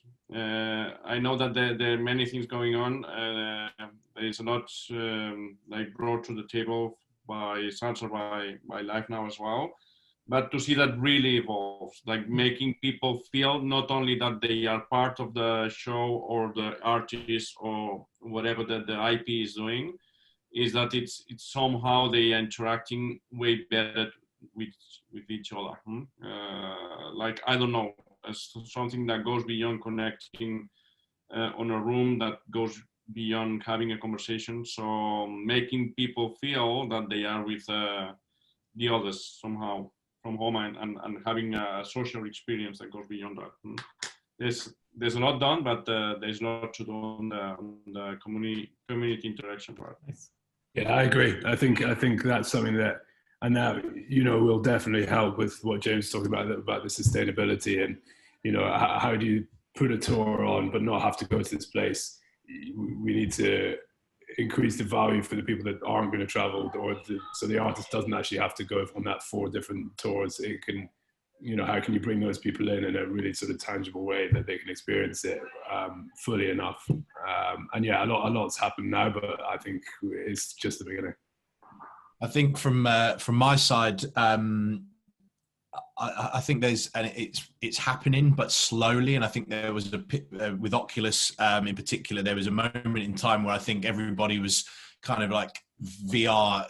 There was a particular Christmas where VR headsets were predicted to be the thing that everyone was going to have, and it didn't quite happen. And I think for me, the innovation in hardware, I think is something that I'd like to really see kind of scale up and at pace. Obviously with 5G and some of the new phones that are coming out with augmented reality, we're starting to see some movements there and opportunities. But I think a kind of a rollout of large scale kind of hardware that's when this goes mass market. When every household has a VR headset of decent quality, like they do have a smartphone. That's I think the difference in certain experiences then just becoming the norm. Yeah, super interesting. I mean, I love the community approach. I love the hardware approach. I think those are both super important. I guess just one other one I'd add in is looking at a future where COVID is kind of lessening and live events are coming back, but maybe not in full speed. What does, for every live event around the world, really, how can those kind of realities be merged together? so that if you can't physically join, or if you are physically on site, what does that look like? I know we have some interesting plans even with LWE around that, around kind of these merged reality events. We've done some early ones with MonsterCat and some of these other partners that we have, Intel and the like, where, you know, fans can be in either real life or in the digital, partying or interacting together. Maybe the digital has some elements that you have to find in the digital space to then, you know, use in the real life space or vice versa. But I think doing those types of things, because again, I don't know, we're pretty big fans of the real life events. And so how can we make sure that the digital events are there to support those physical events and they work together when COVID goes away? Nice. Well, yeah, thank you guys a lot. I mean, it's like, I think we've gone through a lot there. There's loads of interesting stuff to dig into. And I think everyone should, you know, check out your respective companies, check out the streams and how things are going to evolve. I will leave it on this one note. If you found this fascinating and you want to explore the rabbit hole, just Google the metaverse and just explore what that concept is about. We didn't touch on it because I felt it might go a little bit too broad and you know, undescriptive in some ways, but yeah, just Google that. That's the rabbit hole for the future of digital events, in my opinion. And yeah, thank you very much for joining. Right. Cheers, guys. Cheers. Yeah, thank you very much. Cheers, guys. Thank you.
As a kid, I used to describe Detroit as like this was the exoskeleton of industry, and the industry had crawled off somewhere else.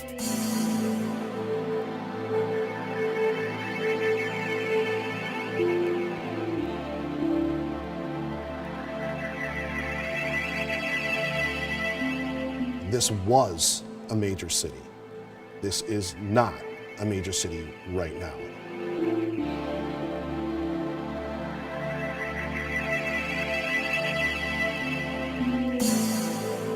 Every time the town tried to diversify away from the auto industry would step in and crush it.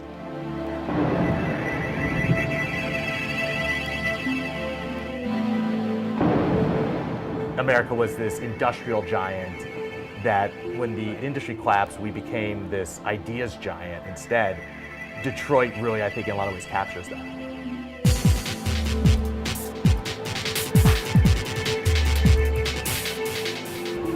think we had a lot of bad things that happened to Detroit, but one thing's for sure, that there's always going to be some type of entertainment, and entertainment can help turn things around.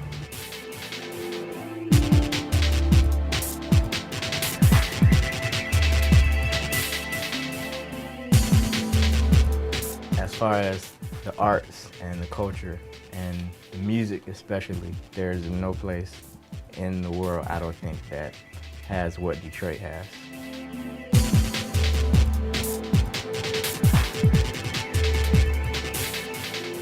I don't think anything operates in the city without like some type of music attached to it. It just permeates everything.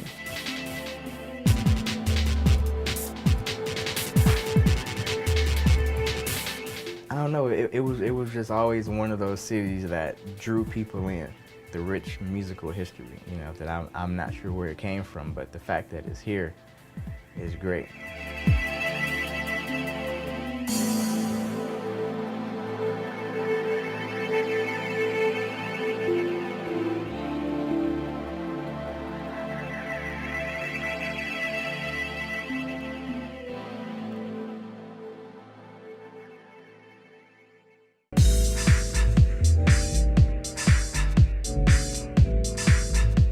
Detroit was always the Wild West town. Nobody ever lived downtown because there were actual like saloon fights with like gunslingers, so you don't want to live there.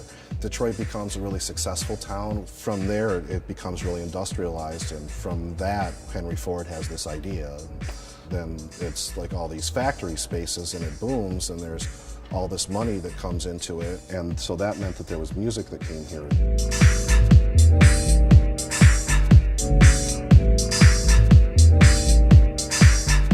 Motown's really remembered. It's got a lot of great songs behind, a lot of great artists. Everybody wanted to be a singer. The Jackson 5 had to come to Motown to be the Jackson 5. You know what I'm saying? You'd be surprised how many people in the city once upon a time played an instrument. I think everyone that's 35 and older, at least some point in time, played an instrument.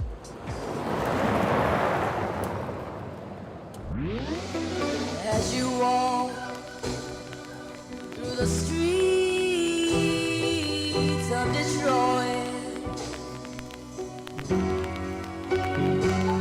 you can see a city being destroyed.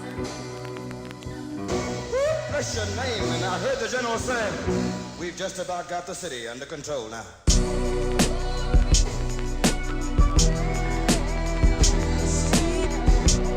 Detroit was already in decline by the 1950s, and by the riot in '67, when half the town got burned down, a lot of people saw no hope.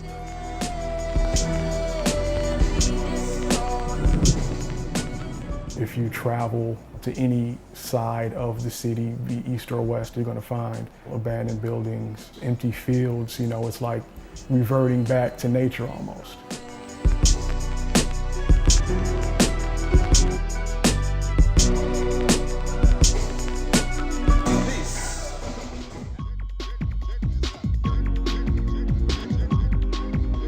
It's almost like a dream how invigorated the scene was just maybe 10, 15 years ago when everything was just exploding.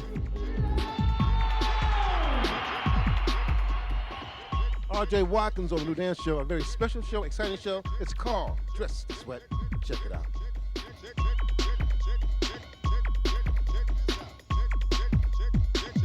What is the New Dance Show? You gotta see it to feel it. You gotta feel it to see it. You have to watch it to understand it. That show could not work in any other city. It was a show that would only be for us. You want to watch it because you want to hear the new record. That's like hot. We would watch it together. You know, my mother, me and my brother, and my little sister, you know, every day after school. And at that time, they were playing any new cutting edge records, Model 500, Juan Atkins, some of those early records, Cybertron, all that stuff used to get played.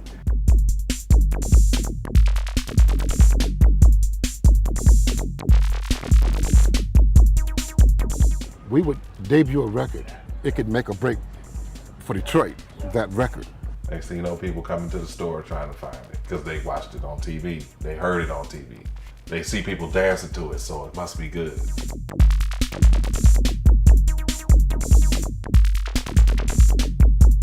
The dancers, they blink their eyes at the cameraman, you know, and because the cameraman is the one that's shooting it, okay? But what they fail to realize, they should have been blinking their eyes at me, because I'm the editor, and I'm the one that put everybody in.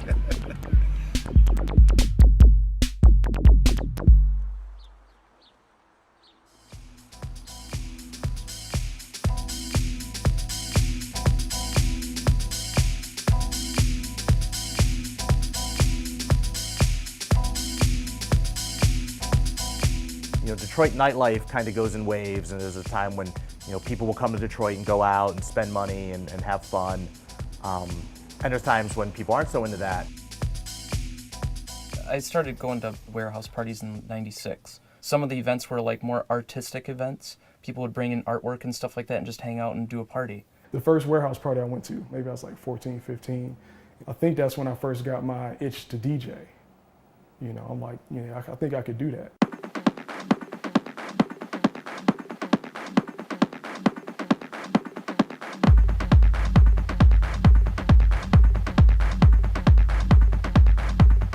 Some of the first warehouse parties that I started going to, there was hardly any lights. It was really kind of, you know, dark warehouse, pretty much an abandoned building. Somebody brings a generator in, sets up turntables, and you're just really surprised to come down there and find 500 to 1,000 people.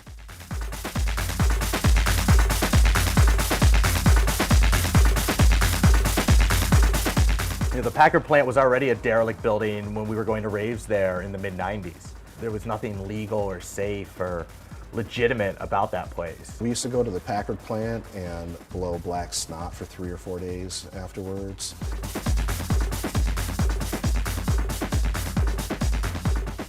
The appeal of the warehouse parties was, it felt totally outlaw, especially if you weren't old enough to go to bars.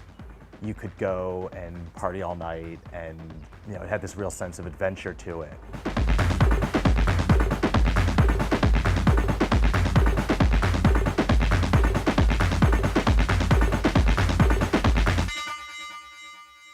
The Detroit warehouse scene started to die out because the police had done some violent busts where they really terrorized the crowd. So somebody tried to throw a rave at the train station. The police were raiding it, saying, if any of you want to have children, leave right now. The warehouse thing is dead. I mean, they've come out with even a law against raves. How the police show that they have power over the bad things that are happening in your neighborhood is by shutting down people having fun. I think it really shifted to the club scene after the cops started cracking down on raves. They moved to this thing where they're packaging it properly, like superstar DJ and a local warm-up guy, and that started with Motor. Motor was the club Detroit needed at the time when it happened.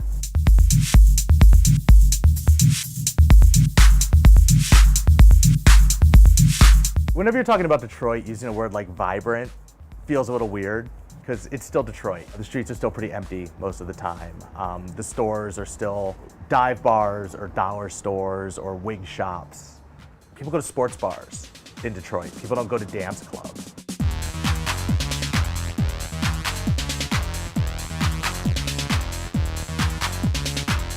I don't know, I think people like to fantasize about Detroit shit. Nobody knows shit about electronic music out here like that.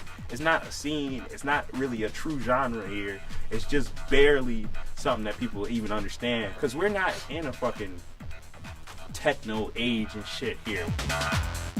See, by the time I became able to be conscious of that stuff, people our age, it was kind of like gone.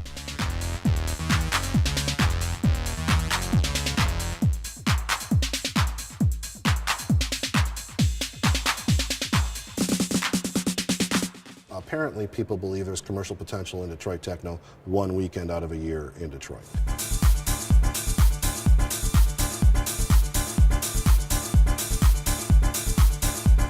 What the world sees during that festival isn't necessarily what happens in Detroit for the rest of the year. Many of the people who put on events during the festival don't do events at any other time of the year, and without that, how are we going to develop a new culture? Where is, like Kyle Hall, 2016 going to come from? Where are these new kids going to come from?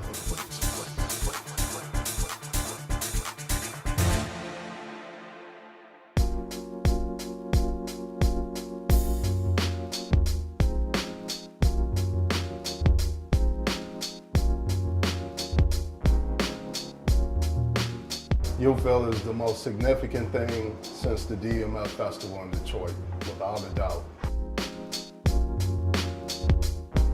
UFIL is like a recreation center inside of a school.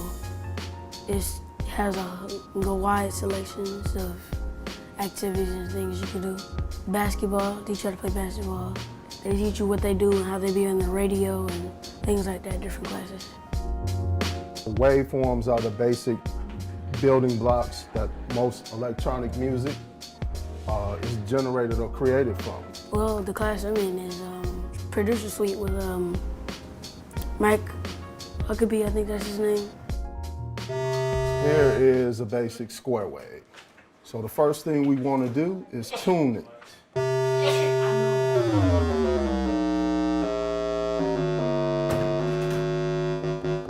we start tuning it. So now if we just make a basic beat out of this.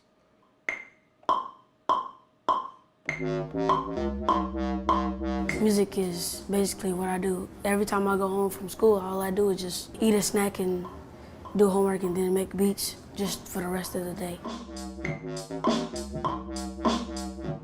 Been producing beats since about 6 or 7, so about 4 years. Demonstrate a lot more control over it.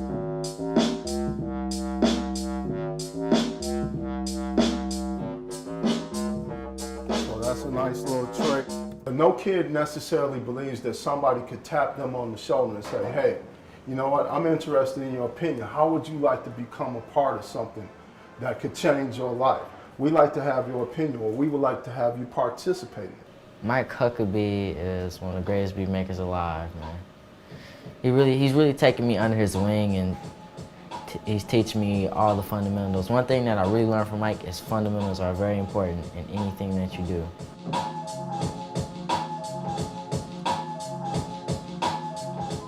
The economy in Detroit is really bad and it's hard to find jobs. So my mom thought that it would be a really good idea to put me in classes so I can be prepared. But then I found out there was a beat making class. I got really excited and I told my mom, I have to be in that class, I have to be in that class. And she said, okay. Met Ruel through UFIL here, another kid that just showed up, was very talented at the age of probably 11 or 12 himself. It's possible that he could become the next Kyle Hall. Yeah, this is a guy named Ruel Walker. This young kid. This is like 13, 14, like when I was his age or whatever, he's like doing the same thing. He was making some ill stuff, like some real soulful type stuff. I was like, oh shit. And he was just soaking it in like a sponge. When I first came here, Kyle Hall was teaching. Like he showed me how to groove with the music, because before I was just making it to make it. There's really no passion about it. And that's one of the things that Kyle showed me, how to be passionate with your music. Kyle Hall was 14 years at UFIL, and at that time he was so young, so fresh, that he had to be the next kid coming up. At that time, I'm like just super inquisitive kid, just want to know everything. So I was just like asking them questions all the time. Mike would take me home afterwards and stuff, and I asked him questions in the car. I'd play him some tracks, so it was more of me like bonding with them. I would show kids in class Kyle Hall's Facebook or resident advisor page all the time, and they're like, wow, man, he's been to all these countries? Like, I don't even know where that is. And I tell them, keep it up, keep studying, keep practicing, keep coming to class, and you will make it.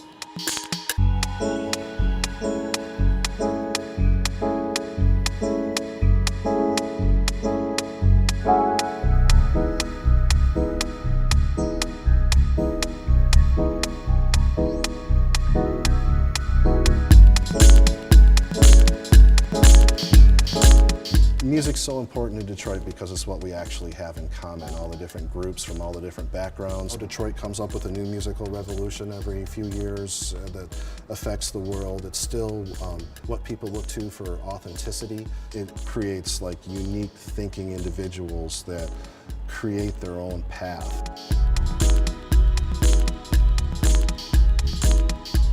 I could never leave here, man. I could never leave Detroit, man. I love Detroit. I feel if I go, it'll just be something missing so bad, you know. That's one of my nightmares, you know.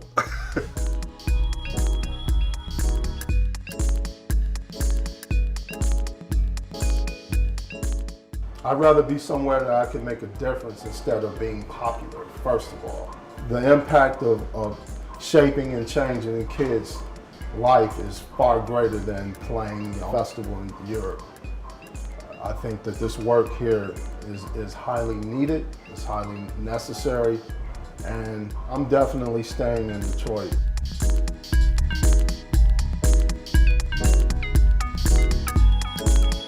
I'm a living result of Detroit. You know, I'm 27 years old, never been shot at, never been in a fight, never been robbed. I'm really positive about the city. You know, I grew up here. It's home to me. I love it, you know, so I'm not gonna abandon Detroit.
I don't think I've ever played somewhere like this in this country. You know, it's pretty wild to see this in London. Don't know, first thoughts walking in, it's kind of like a video game where you just, because there's no people here, you know, you're like finding out the rules about the zombies that are coming after you at some point. So, yeah.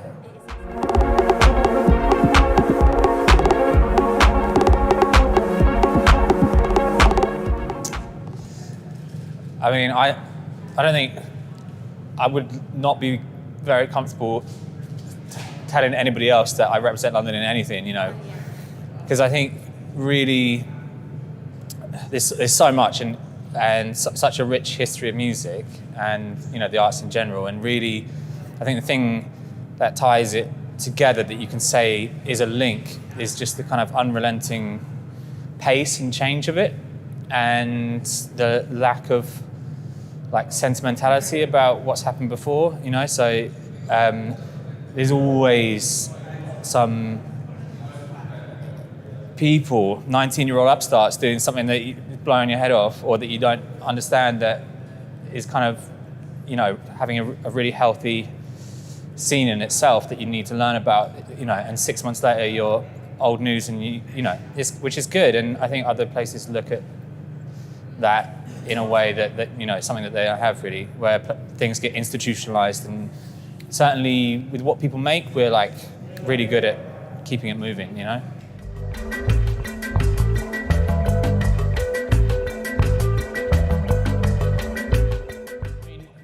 Firstly, I just feel really lucky that I've been doing my job for 10 years and not 6 months, you know, because I think it would be such a different situation if this was at the beginning of when I first like stepped out and tried to make something, you know, of myself. And so I feel really blessed. I mean, it's just a timing thing. There's no rhyme or reason as to why that's the case, you know. So it's just got to be grateful for that. And in that sense, there's so much about this year that I was able to enjoy, really. Like,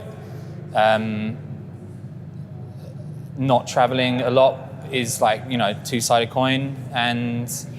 But the first period of like really intense lockdown, where it was kind of just staying at home and not even going to the studio and stuff like that, was I think everyone felt like a time to like really, it's almost such a cliche now to say like reassess, you know, but it was like I went home with like a couple of little bits of gear and left loads of stuff at the studio, and was probably more productive than I had been for the 6 months previously. So it was good to like, you know, remember all those lessons, that you don't need all that stuff. If you know you really want to make stuff, it doesn't really matter. And then bad stuff, just like seeing people is the main thing, and like spending too much time on the internet and crap like that, you know. So yeah.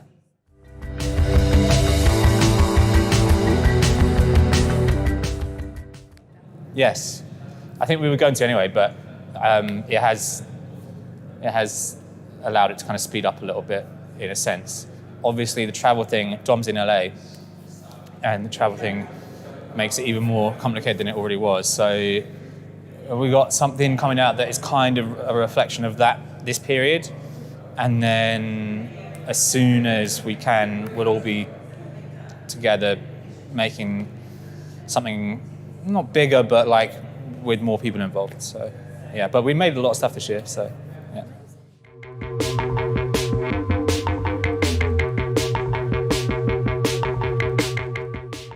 Yeah, I mean, this year I would have been traveling a lot, you know, a lot of time by myself. It's very different to traveling with a band where there's like 11 people and it's a big hoo-ha to agree where to eat lunch. And I really enjoy that, but I also really enjoy traveling by myself as well. And I miss the mornings after a gig, kind of doing my own thing in a city where I know I've only got a couple of hours and stuff like that. I really enjoy that. Miss that a lot, and just, you know, meeting people and hearing about what they're up to, and yeah, that kind of thing.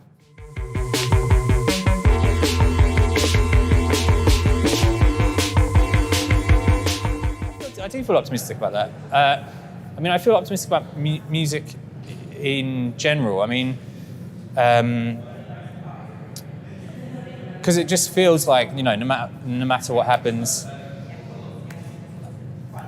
people are going to make stuff, you know, and people are going to want to see other people that have made stuff, and people are going, you know, whether or not, like, I'm not particularly optimistic about other aspects of the industry that we've all enjoyed. Like, you know, for a long time, and I don't know whether it's necessarily. I think there's a lot of stuff that can go that would be great that it's gone as well, and a kind of a resetting of certain aspects of this whole shenanigans will be good. But but yeah, I mean, optimistic just about the people that, you know, people's spirit and why, and the reason that they do it, and there's just no way that stops. So. Yeah.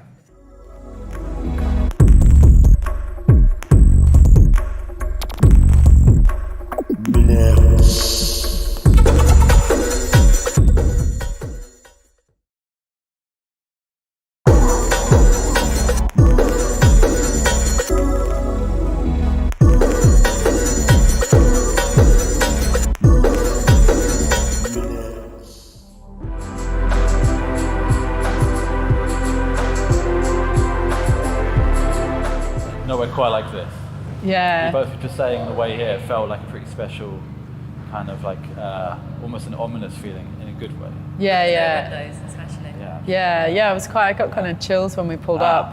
There was something really like, I guess because it's like such a huge, like old, like dilapidated kind of place. Yeah, there's something really like, kind of quite full on to see, really special.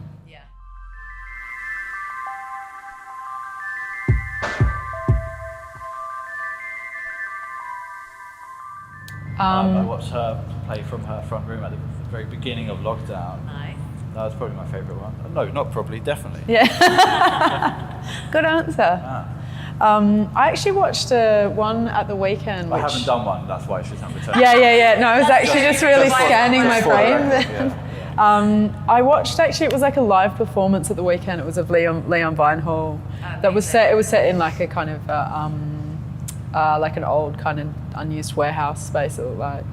And that was, it really kind of blew me away, actually.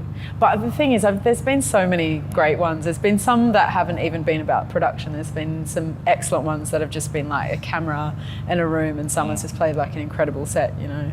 I feel like as time's gone by, it's like, it's gone from that kind of thing to people are becoming more sort of like creative and expressive with it. So Started off very wholesome, kind of someone's kitchen with a green screen up, like. Yeah, fully. Keep going. I feel like it's really opening up the doors for like what the future of streaming, even when we get back to playing live, you know, might offer.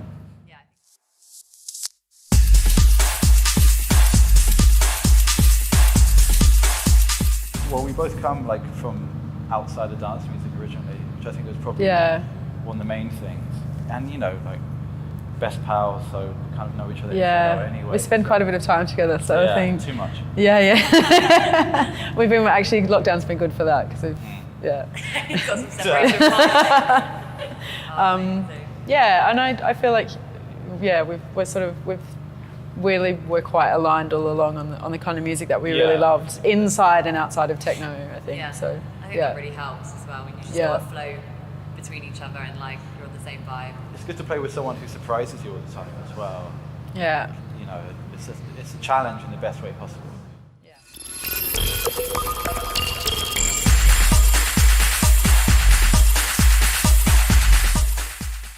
Who knows, actually? Famous question.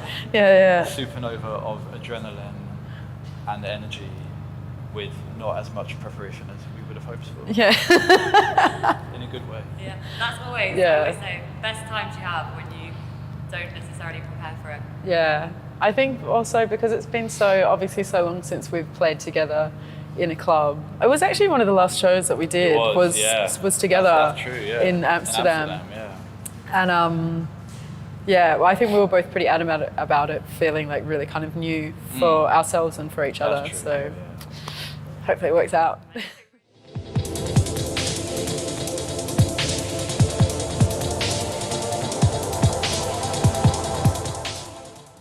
I played Junction 2 twice before. Both times were incredible.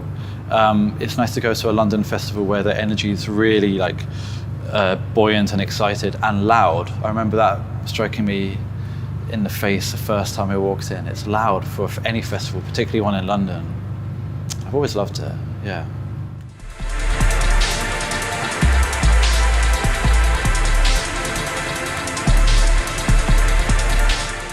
It's definitely been it's been a good mix of the two. I mean, obviously the biggest one being like just the emotional impact of everything globally, but I feel on the other side of that having time to just really sort of lean into creative parts of yourself that maybe didn't really give the time to earlier, or just like listening to music differently rather than preparing like a club set, I think has been really kind of refreshing, I think.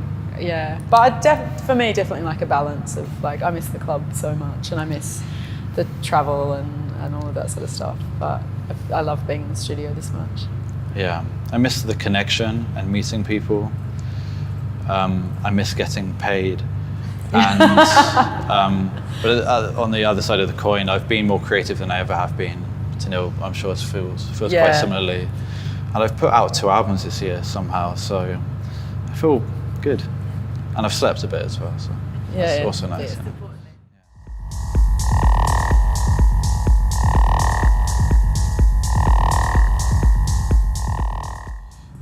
I have not played since March.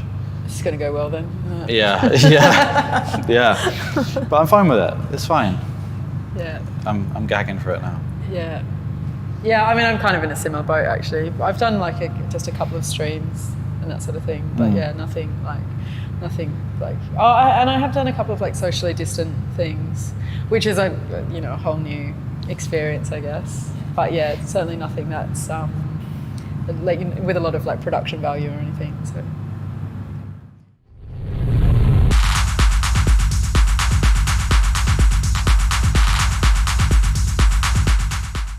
Just a couple. I was like, I think because of having the break from touring so much and just like diving so much into studio time, it's really, I really feel like you kind of operate on different parts of your brain when you're like sort of finding music to play and when you're making it. So I just really was kind of so deep into that I've done a couple of like key ones and some nice charity ones for friends and stuff, but didn't want to over egg the pudding.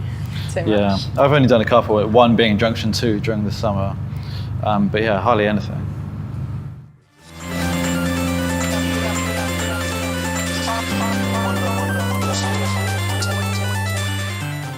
It's going to be our year. It's going to be No question. Yeah, the only way is up, I guess. Yeah, I made the mistake of saying that last year though. So. Oh yeah. Yeah, I feel like cautiously optimistic, really. You have to. It's all we've got. I feel wildly optimistic with no abandon. Yeah. I'm sticking by it. Good. We're all rolling through. Yeah. We've got to deal with it. Amazing. Thank you. Thank you. Cool. Cheers.